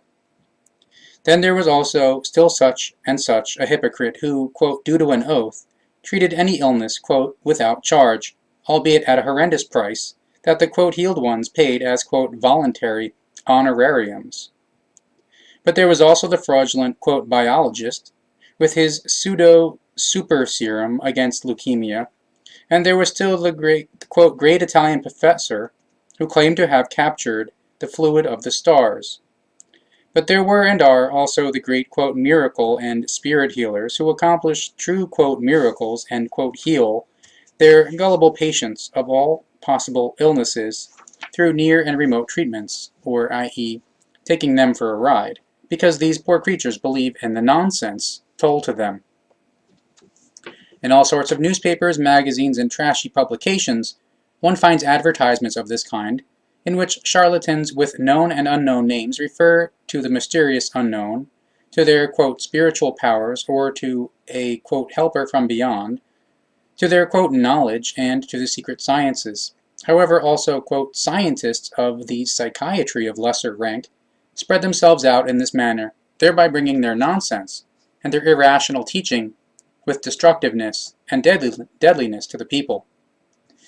Advertisements like the following are not unusual. Psychiatry, the wonder science for a happy, healthy life. The psychiatrist, the rescuer and preserver of your life. The fascinating stare of the hypnotist, effortless, simple, easy, pain and addiction of all kinds disappear in no time forever.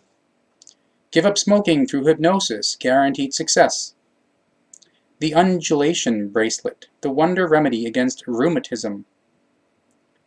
Awaken love, effective formula according to ancient Indian magic. Success in love through the miracle talisman. Psychiatrist, the rescuer of humankind. The psychiatrist, your rescuer from affliction and misery. The true secret knowledge is able to parry many hard blows, but in order to disclose the ridiculousness of and the profiteering, no quack shies away from adopting a title for himself or herself, such as a spirit healer, psychiatrist, hypnotist, professor, guru, master, prophet, or magician, and holy one. And yet often the entire, quote, wisdom of these artists only consists therein of them completing a few semesters of irrational teachings, or having indulged in a primitive, shoddy literature.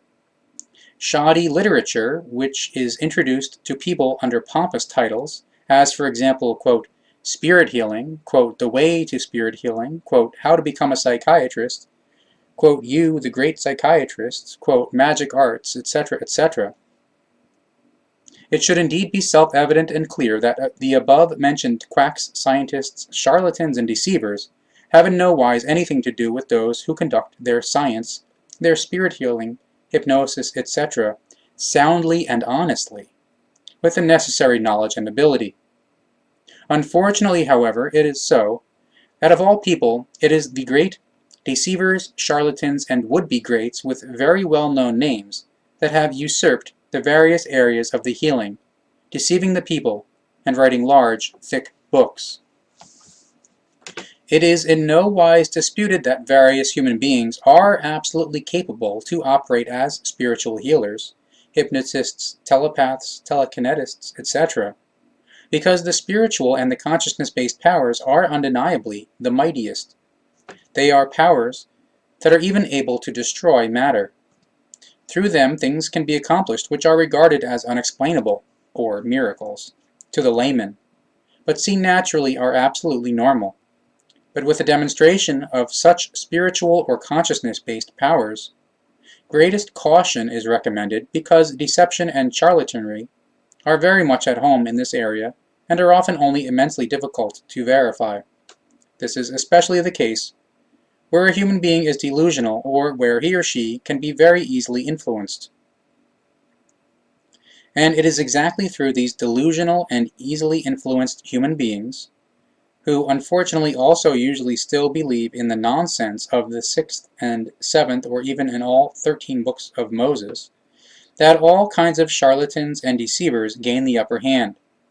Through them, quote, miraculous healings, quote, spiritual, near, and remote treatments happen very easily, because if a human being believes in the nonsense of such deceivers and charlatans, then a healing of an affliction, etc., can be absolutely possible.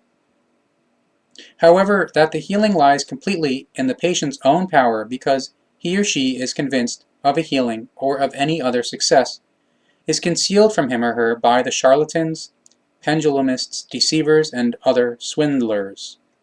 Because would they reveal this, then a success would be very questionable, and all these swindlers and deceivers would be out of work. They can only actually make a living on the foolishness of their believers, just like the religions.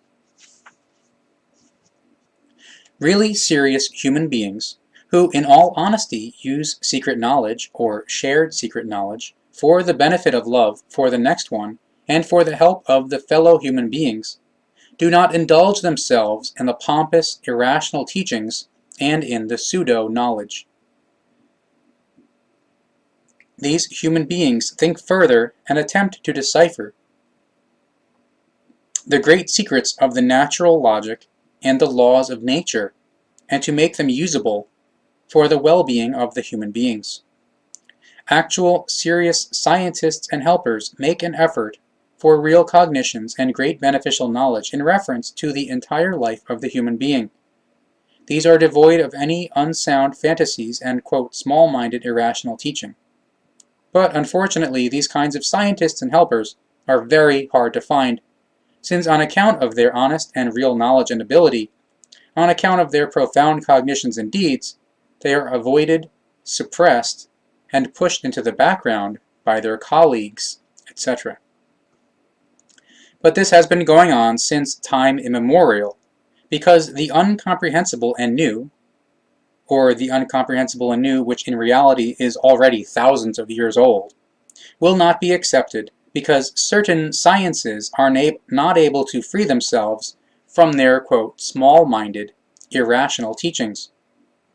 That should now, however, not mean that every scientist or healing practitioner has fallen prey to an irrational teaching, because luckily there are exceptions to the rule. Consequently, also real knowing ones in this matter are to be found, as well as knowing ones in the matter of the psyche.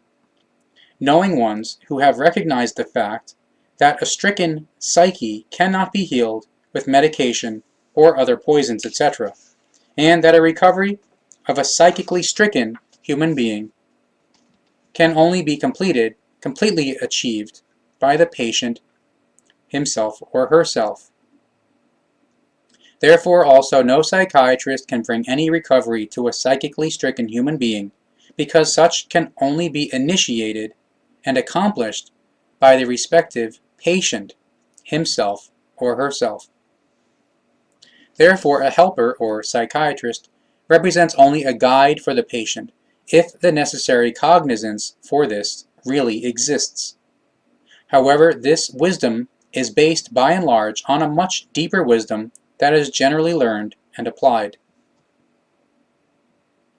Autogenic training, or autosuggestion, the Coué method, or opposite thinking / thinking of health, etc., in no wise help a psychically stricken human being. Quite the opposite. They represent high-grade poisons, high-grade fuel that is poured on an inflaming fire. But in order to be able to understand this, the knowledge about the high-valued logic of the subconsciousness is necessary. Having only an erroneous assumption of how the subconscious could function is, unfortunately, not enough. On the contrary, it is destructive and deadly.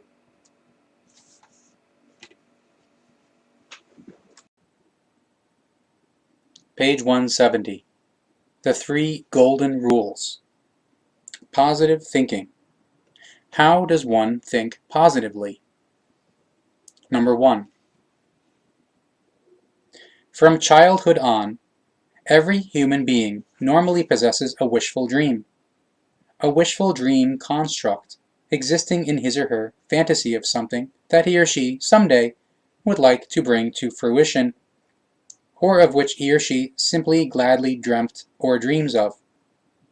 A wishful dream of anything that he or she perceives as good, beautiful, sweet, and nice. A wishful dream which can become realized, or which quite simply represents a fantasy construct for all times.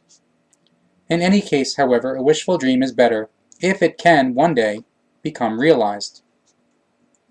However, if the knowledge of such a wishful dream has been lost, then every person is able to create a new one, a new wishful dream, in which one can indulge in the fantasy. In order to learn neutral positive thinking, it is only necessary to turn, in thoughts, immediately to this old or new wishful dream, and to indulge in it with great fantasy, mainly every time when negative thoughts begin to influence the thinking. In other words, when thoughts of worry and misery, etc., begin to burden the normal positive thinking, to restrain and to torment it. However, it is also recommended, the rest of the time, to indulge in a wishful dream and fantasy where thoughts of worry and misery, etc., are not so very overburdening. In any case, it is permissible to let one's thoughts glide along the most fanciful lines in the wishful dream, to build gigantic castles in the sky, and to indulge in all that is able to please the senses, happiness, love, beauty, understanding, and everything which uplifts the heart and feelings. There are no set limits in the fantasy, and also no attempt at a limitation should be undertaken. However, it is of the greatest necessity thereupon to pay attention that the wishful dream is always immediately seized when even only the smallest negative thought attempts to break into the consciousness. All beginnings are very difficult, thus also the learning of the neutral positive thinking. In the beginning, it will take an immense amount of effort to concentrate on the wishful dream because the negative thought world constantly shoots its morale-killing arrows.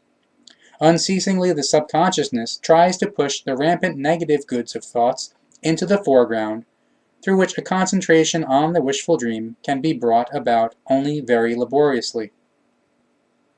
Nevertheless, however, over and over again, every thought must be directed to the wishful dream until the negative advancement of the subconsciousness slowly subsides, finally disappears entirely, and allows the positive thinking the upper hand and the reign. This procedure, under certain circumstances, can take only a few minutes, however, depending on the severity of the case, even several months. Therefore, in each case, patience must be practiced because, firstly, no one is born a master, and secondly, the consciousness power varies from human being to human being. Number 2. Even if the mood is quite sad and depressing, one should always put on a certain smile, just how the Chinese have adopted this as their own. It is not to say that right at the beginning one must smile with complete feeling, because this would be impossible, since that is contrary to the mood. At the beginning, the smiling is only purely external, and in the course of time evolves into the habitualness, while it slowly but surely furthers the positive mode of thinking. The external also settles itself, namely upon the inner nature. Therefore, a sad and depressing feeling inevitably also creates sad and depressing thoughts, whereas a smiling and cheerful face simply furthers smiling and cheerful thoughts. Number 3. The head should always be held high, straight and upright. While speaking with a partner, the eyes look fully into those of the partner. The entire surroundings, objects, animals, human beings, plants, the whole of nature, and everything else are to be very accurately looked at and considered and observed. Everything must be realized very accurately, every detail. Letting one's head hang down and lowering one's eyes must be avoided. Only a conscious realizing of the environment is of benefit, through which impressions are collected and positive thinking processes are built up and stimulated. When these 3 golden rules are precisely and intensively followed, it cannot fail to appear that in a very short time the first successes and cognitions will be achieved, and thus the first big step will have been taken towards the self-healing. However, to end this first success should now not delude that this difficult work now be discontinued, because it must be carried on for as long as it takes, until the thinking has accepted the definitive form of the equalized positive power as absolute. Once this has happened, then the worst catastrophe will never again be able to damage or even oppress this thus formed and empowered human being in a consciousness-based manner.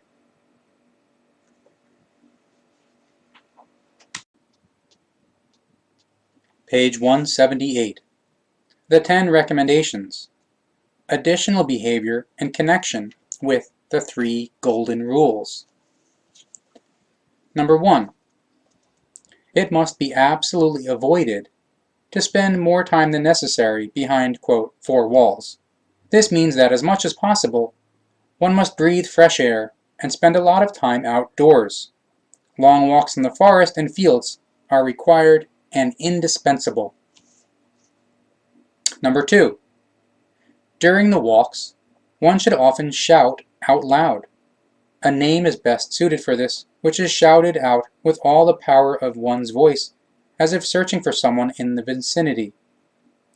Many human beings use a name which has a special significance for them, with good success.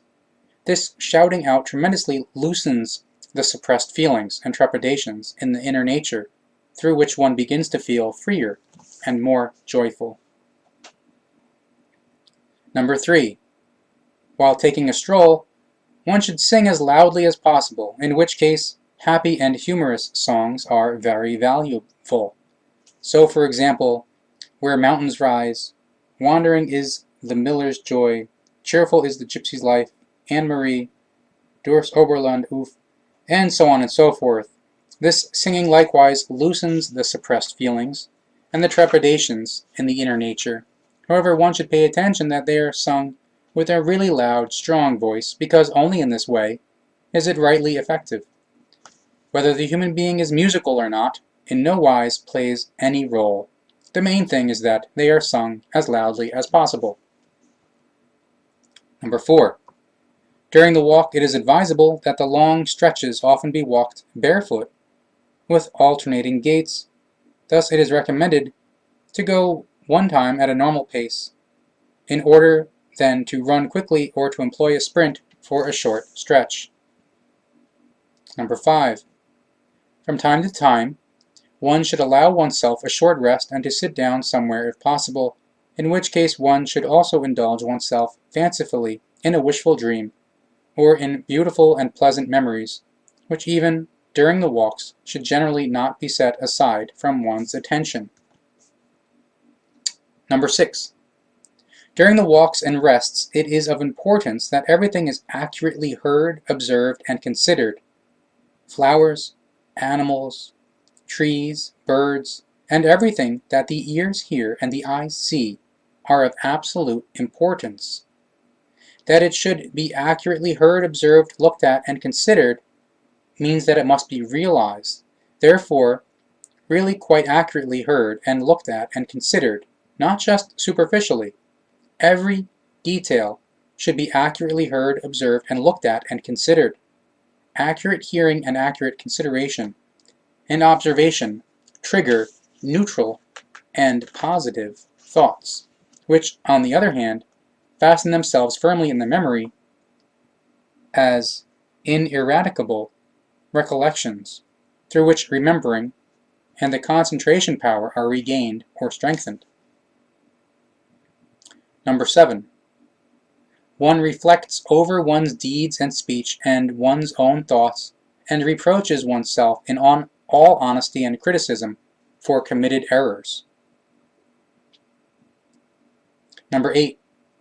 Secrets entrusted in confidence or other knowledge about other human beings should be kept to oneself under all circumstances, and spoken of only if the person in question wishes it so, or it is necessitated through certain compelling circumstances. Number 9. One always speaks slowly and deliberately, but also with control and friendliness, if the circumstances do not require otherwise. Number 10. Absolute honesty and correctness towards oneself and towards the fellow human beings are also of utmost importance, as well as to always represent one's freedom of opinion in all situations. These not only further self-confidence and a correct mode of life, but also the intellect, the rationality, and the trust, and the esteem for other human beings. Quote, "The human being must experience hell in order to be able to understand heaven." That's by Billy in Mehrauli, India, June 1964.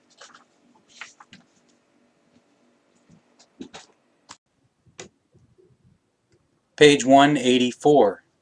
The Creation.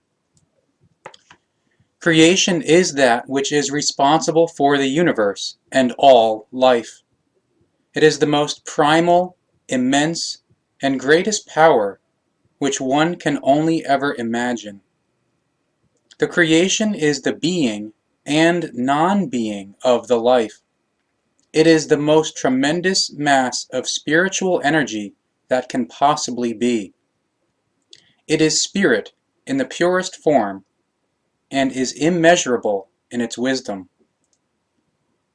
However, even though the creation is the most absolutely fully developed which the human being knows or believes to know, it must incessantly always further relatively absolutely fulfill and evolve itself.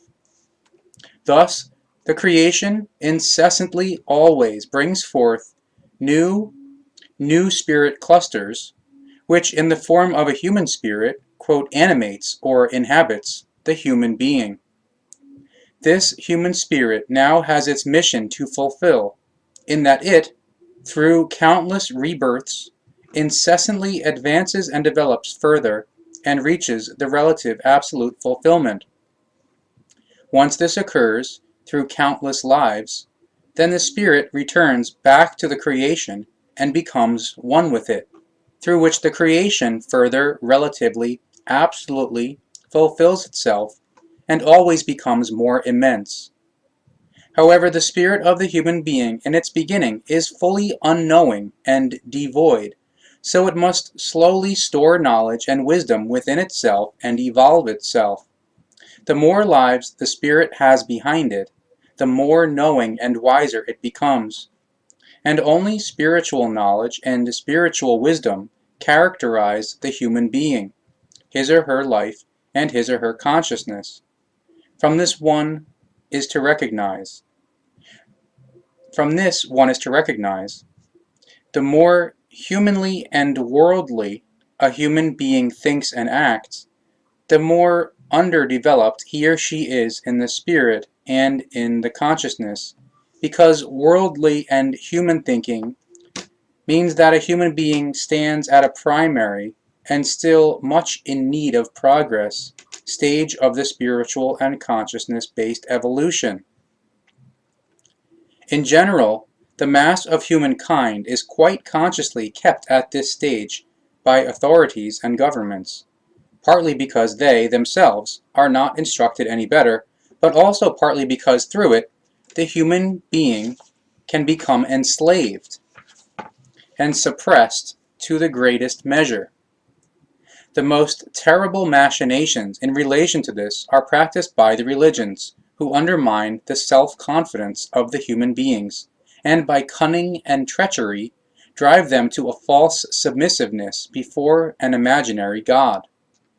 God, however, in the first place, is not the creation, and secondly, he has no influence upon the spiritual life of the human beings.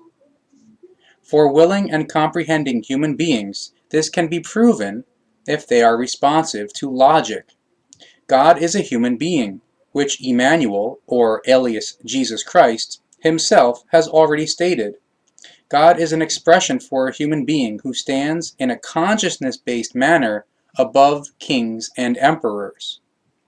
God means, literally translated into the German language, wisdom king. As Emmanuel said, already at that time, quote, God is a human being like every other human being. However, above God stands the creation, immeasurably much higher than he, because the creation alone is the immeasurable secret. However, these words are not to be found in any, quote, holy scripture, for they became quite simply falsified and fraudulently rendered by the scribes, because the truth would inevitably destroy every image of the church and their God. But the same also applies to other religions, not only for Christianity. If the human being wants to correctly think and know, then he or she must solely and exclusively acknowledge only the creation as the greatest power, and pray to it if he or she has a need in this regard, even though the creation demands from none of its creations a prayer, worship, or similar activity. The creation is that power which actually should be called God according to the understanding of the human beings, because namely God should embody the creation according to the human being's sense. Naturally, it is strange for the human beings when he or she suddenly no longer prays to a God, but suddenly to the creation. However, it is recommended to anyone to dare to make this attempt, in which case they will suddenly make the peculiar realization that their prayer begins to form differently, and an immense calm comes over them.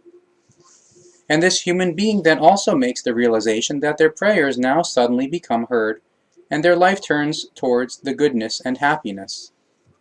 But this is no miracle, because when the creation is spoken to, then automatically the spirit within the human being is also spoken to, since it is a part piece of the creation. The creation is truly the most magnificent, which stands above all life, and it alone is absolutely worthy enough to be respected, honored, and recognized by the human beings as creation.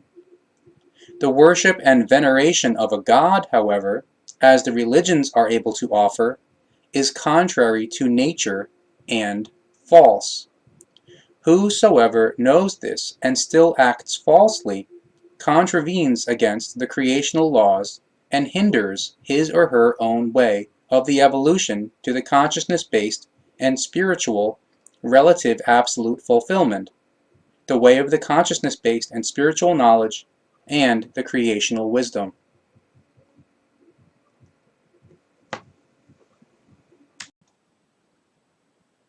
Page 154. The logic of the subconsciousness works with razor sharpness and precision. Consequently, an autogenic training, or the Coué method, etc., inevitably brings forth exactly the opposite sense of what is hoped for by those with damaged psyches. Hence, such methods must only be applied in other cases and not psychically connected illnesses. With psychically stricken human beings, the aforementioned methods are able to bring the complete ruin and the destruction to the human beings. If through autosuggestion, warmth and tiredness, etc. are created, such naturally have an impact on the body, whereas the subconsciousness releases its overload, which manifests as an intensive burden, and the psychic damage is caused.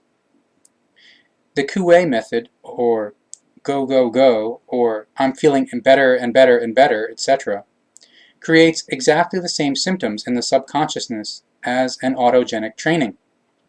Since the subconsciousness thinks with absolute logic, it thus immediately signals the opposite of go, go, go, or, quote, I am feeling better, better, better. So therefore, I am feeling bad, I am ill, I have pain, etc. Because for the subconsciousness, it is absolutely logical that the opposite of, quote, healthy is simply ill, of better simply bad, and of go, quote, come, or it is here. Therefore, since the subconsciousness functions absolutely logically, one must in no wise think unlogically, or hence in this case, opposite.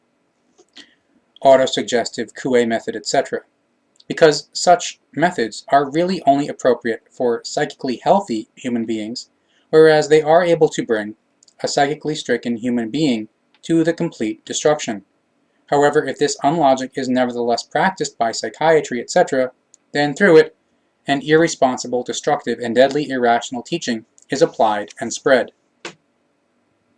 A psychically stricken human being can be freed of his or her afflictions by only one single method: real positive thinking. This means that the person concerned must in no wise think anything to the contrary of their psychic afflictions. The thinking must be concentrated upon something completely neutral, upon something that has not one iota to do with the psychic afflictions, either directly or indirectly. But now, before the positive thinking along this line can be explained, it is necessary once again to explain the negative and positive, since this material is very far-reaching and difficult to comprehend.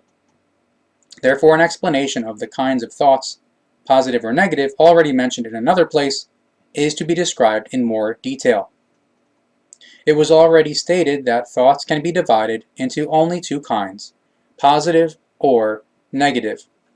Negative means evil, ungood, negating, doubting thoughts. They undermine the morale, the psyche, and the advancement. Like magnets, they attract negative human beings who bring harm and ill will.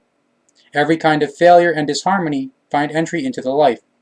Power and health become weakened, disinterest emerges and drives everything finally to the self-destruction. Positive thoughts are upbuilding, life-affirming, good and healthy. They form and strengthen the good character, attract desirable human beings, helpers, and true friends. Success and happiness become the natural companions. All this is now to be understood as follows. The human being needs the negative as well as the positive, but with the difference that the necessary negative is just as valuable as the positive.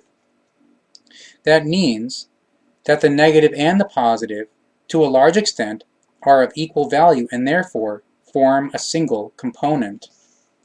However, if one or the other takes the upper hand, then the negative or positive powers become too great. Therefore, it assorted, or gets very badly out of control of the good human nature, and becomes overloaded. So, it is therefore to be understood that negative Ausartung attracts everything evil and terrible, whereas the normal positive neutral, or thus equalizedness of the negative and positive, attracts and summons everything good and affirmative. Now, when a human being thus thinks only negatively in any direction, then it means a negative Ausartung, which summons only the negative.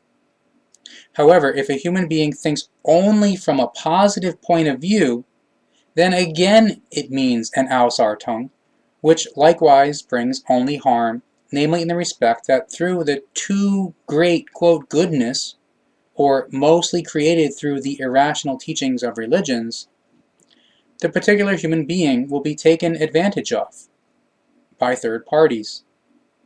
But if a human being thinks normally, that means he or she thinks healthy, positive - negative, thus equalized, then he or she attracts everything positive, good, and affirmative. Healthy, positive - negative, and therefore equalized thinking means that thinking must be natural law-based.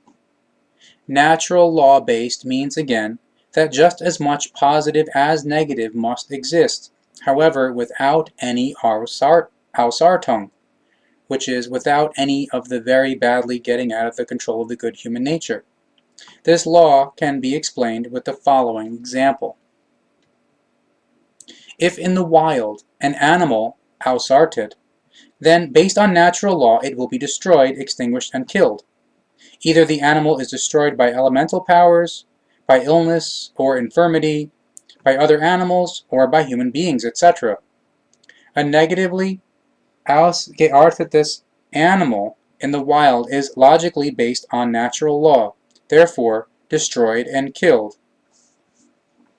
And exactly this natural law is positive - negative, therefore equalized and one component. This law contains just as much positive as negative, through which, and only through it, the life and survival of the healthy life is ensured. In other words, this means therefore that killing and destruction are actually negative deeds. However, these deeds are nevertheless necessary and essential in order to destroy something which is incapable of life, dangerous, and unworthy of life, through which all other life is protected. This seemingly only negative deed is negative - positive, therefore equalized. The killing of the ausgearteten animal is necessary, through which other and good life can be protected. An ausgeartete negative deed would only then be present if the killing would take place without logical justification and without a compelling reason. And likewise, an ausgeartete positive deed would exist, or which however would be again be negative, if the ausgeartete animal was not killed but would be allowed to live. Thereby this would namely then ensure that the ausgeartete animal could develop into a beast and would boundlessly destroy everything that simply came into its proximity. However, this must not be, because otherwise, in the shortest time, all life on the earth would be endangered and potentially destroyed.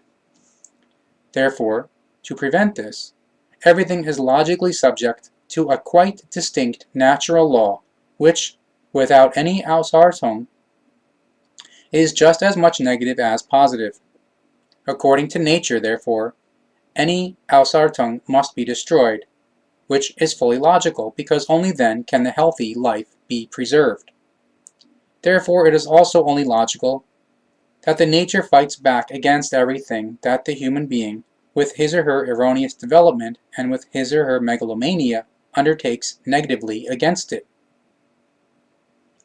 Meddling in the handiwork of nature therefore means that the nature logically rebels against it and strikes back with death and annihilation. Thus observed and considered, natural catastrophes are also only a defense and a natural reaction to the unrealistic mode of behavior and the applied insanity of the human being against the nature and the repudiation and contempt of its laws. Since the nature is ordered into a completely logical law and therefore can only act logically, every Ausartung must become destroyed and eradicated.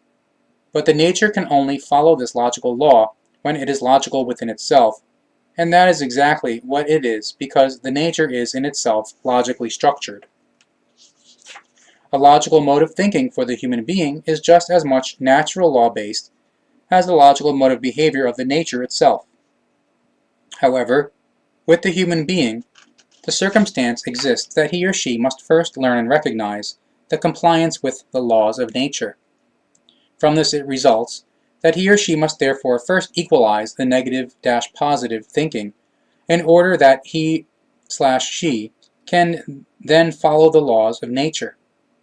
If this does not happen, then an Ausartung into the negative or positive occurs, in which case Ausartungen in either direction are contrary to nature. Only an equalizedness of the negative-positive is natural and logical, of constant benefit and of real good. Real positive thinking means absolute neutral positive thinking, thus not contrarily speaking against a matter. Absolute neutral positive thinking for the psyche also further means that a really completely neutral topic must be used for the thinking, something that in no wise stands in any relation to the negative, terrible thing. The following serves as an illustration. Quote, I am ill, I am in pain. That's illness/psyche or negative thinking. Equals reaction of the subconscious, quote, I am ill, I am in pain.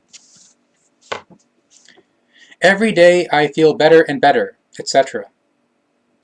Attempted healing or psyche or negative opposite thinking equals reaction of the subconscious, I am ill, I am in pain. Quote, the rose is wonderfully beautiful, etc. How marvelously warm the sun is, etc. Healing/psyche, absolute neutral thinking, positive thinking, wishful dream equals reaction of the subconscious, the rose is wonderfully beautiful. How marvelously warm the sun is, etc. How does one now think really positively? How does it come about? And what are the possibilities? Even though the positive thinking is very easy, a difficulty lies therein that the terrible things in the subconsciousness must be contained and neutralized by the consciousness. This means that the consciousness of a stricken psyche must begin to rule over the subconsciousness until the subconsciousness acknowledges the trains of thought of the consciousness as knowledge/fact. To achieve this requires very great effort in the beginning, since the subconsciousness persistently and burdensomely tries to push the overloading terrible things through into the consciousness.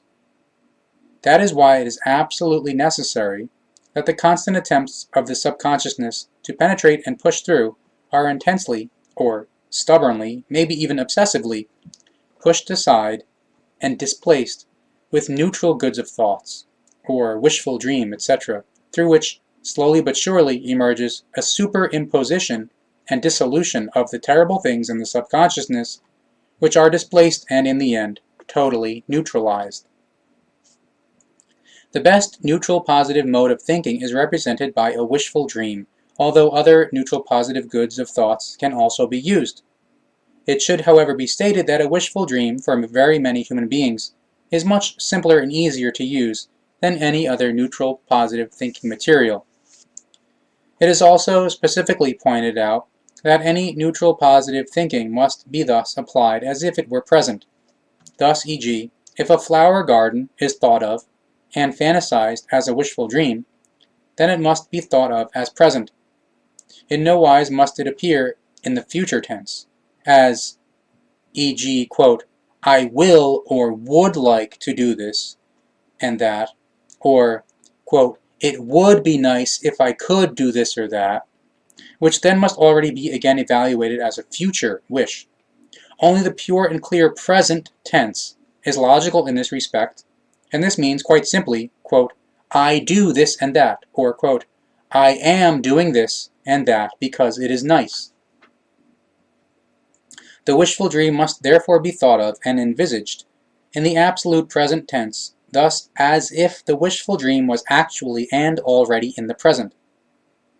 The future tense, quote, I will or I would like, it would be nice, it could be nice, etc., applies to an effective wish and therefore may not be used because the subconsciousness would press its once entrenched terrible thing immediately to the foreground again, because with thoughts like it would, it could, etc., it immediately counters with it is not, it cannot, I am suffering, etc. This occurs because the mode of thinking, respectively the thinking material, I would like, I could, it would be nice, and so on and so forth, is absolutely unlogical, doubtful, uncertain, and fickle. Logic, however, is not built upon doubtfulness, uncertainty, and fickleness, but on the absolute certainty, which in this case means, quote, it is, I do, I make this, it is pretty, it is nice, and so on and so forth.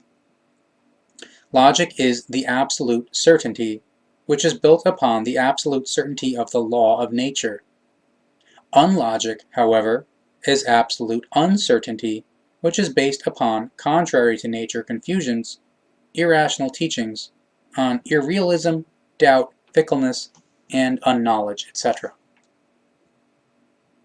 Besides the neutral positive mode of thinking, there are still two further very important points to observe and to follow, because they are likewise of fundamental decisiveness. These 3 points, the quote, 3 golden rules, shall be named here now. Intensively and constantly applied, they already bring the first successes in a short time, and already quite soon, the healing of a confused mode of thinking. A lack of success is absolutely impossible if the 3 golden rules are genuinely, intensively, and constantly carried out. If success does not already come within a few days, then it lies only with the particular person himself or herself, because he or she is not taking the 3 golden rules seriously enough, practices them with too little intensity, or quite simply uses them disinterestedly. With right and intensive use of the 3 golden rules, the first successes will already appear within 3 to 7 days. With easy cases, the first successes will often already appear after a few hours or even minutes, whereas with exceptionally difficult cases it can take up to 6 months. It would be appropriate, therefore, that in every case a person skilled in these matters would be consulted, who was able to determine and can evaluate the severity of the stricken psyche and when a success must be recognizable. The reason for this is that countless psychically stricken human beings are of the false view and of the false feeling that they, of all people, are the worst off, although they are mostly only suffering under small or average psychic disturbances. A necessary clarification in this respect would therefore be only of benefit for each individual, because a human being should and must never, and in no wise, feel more ill or more stricken than he or she is in reality. An exaggerated thinking of the terrible things is immensely harmful, and a healing can thereby be put into question.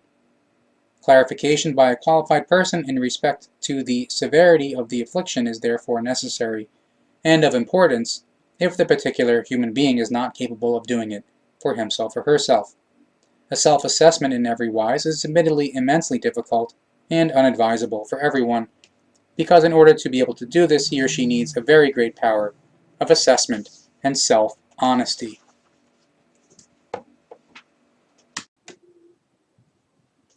Page 190. Psychic damage/illness. A psychic illness or damage originates through a shock, through constant vexation, worries, unsolvable problems, or through the constant thinking about an existing pain or an illness, etc. But also, sudden or constant anxiety as well as fear of something are often very well known reasons. Thus, this means that the human being, lightning fast or slowly and successively, sinks into a negatively ausgearteten mode of thinking, which primarily damages his or her thought and feeling world.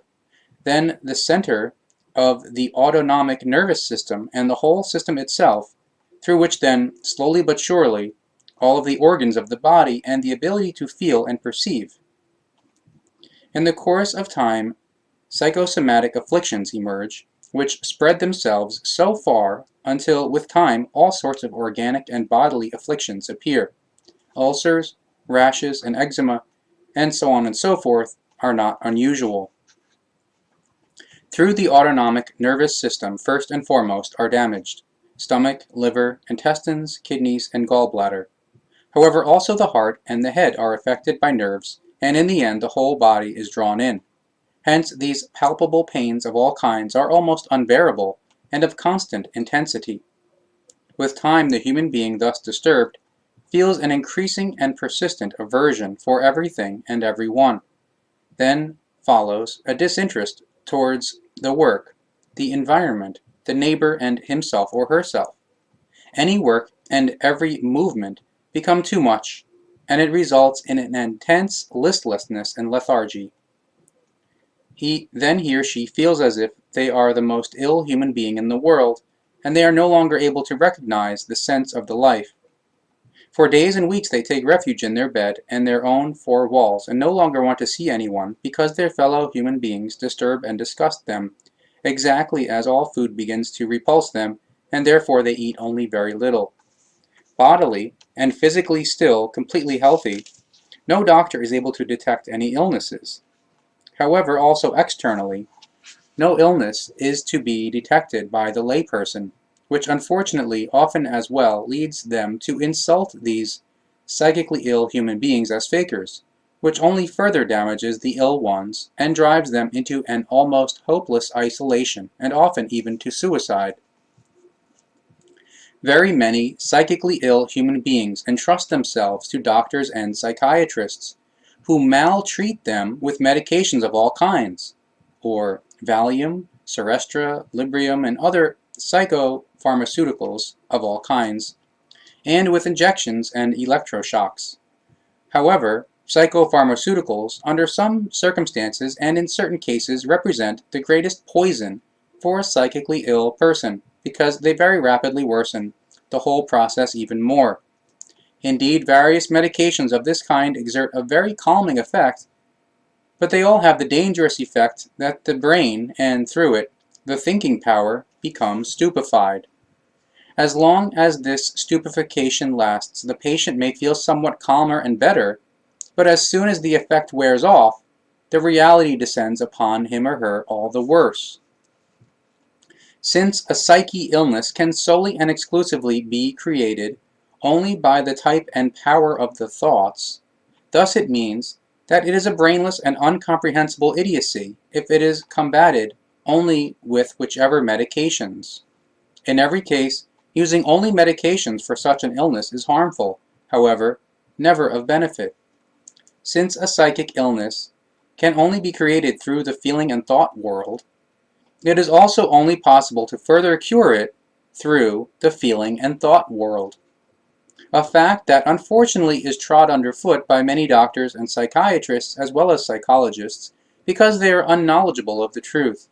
They are so greedy in their erroneous views and false psychiatric teachings, and thereby bring only more affliction and misery to many of these types of ill ones. For many of these ill ones, the only way remaining, in the end, is the psychiatric clinic, or the insane asylum, or the noose. However, if these human beings had been rightly treated earlier, they would have been spared a miserable and distressful life. Surely various human beings are made, quote, healthy again by the doctors and psychiatrists, but this is a very dubious health, because already, with the next hard stroke of fate, countless of these healed ones fall again into their psychic misery, and everything begins from scratch again. These learned experts are able to give real help to only those having the worries and problems which they create symptoms of psychic illness, but which are in reality only pseudo-symptoms of this illness, genuine or feigned. But in order to be able to differentiate genuine or feigned pseudo-symptoms from genuine or feigned real symptoms of illness, exactly the same is required as for the help and healing of a psychically ill one, namely, honest love for the individual human being, as well as for the masses of humankind.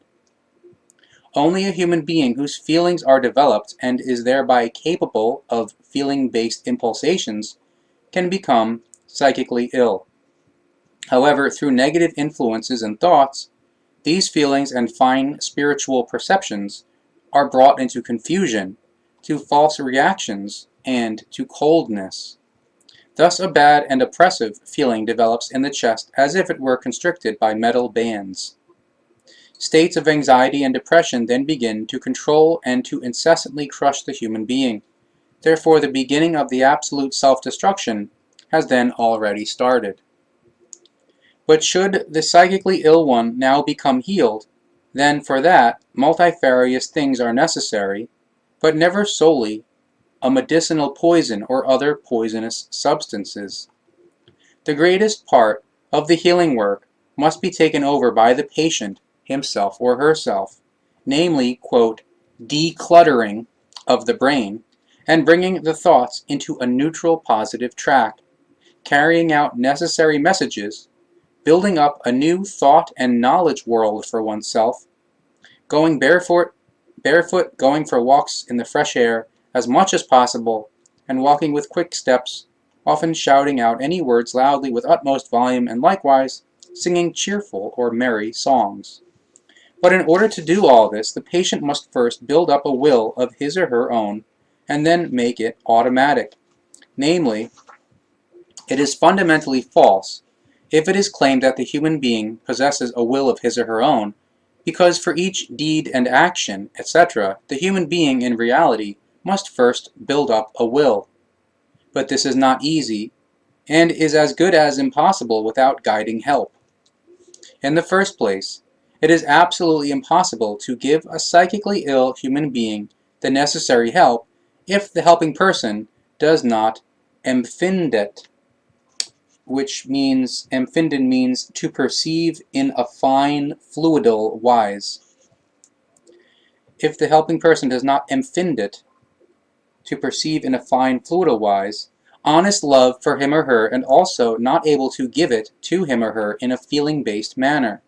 But only very few doctors and psychiatrists, etc., are capable of this because their occupation has made them brutal in their feelings, so they treat the human beings like mechanical robots, unfeeling, uncomprehending, loveless, materialistic professionals, and falsely taught. A psychically ill human being needs love, a lot of honest love, and clarification in respect to his or her illness and the possibilities of a healing. Love, however, can only be given by one who knows and possesses love, but never by a human being who regards his or her fellow human beings as a means to the material success, as objects, but simply as patients who can be, quote, soullessly confronted. The rebuilding of a stricken psyche requires very much time and patience, perseverance, and firmness from the helper, as well as from the patient, himself or herself. The latter must carry out the helpful teaching with utmost firmness, thus as if he or she would like to break down a wall with their head. In other words, He or she must be almost as stubborn as an ox and never give up even one iota from his or her way. The smallest misstep can already trigger a new catastrophe and let him or her fall again into the abyss.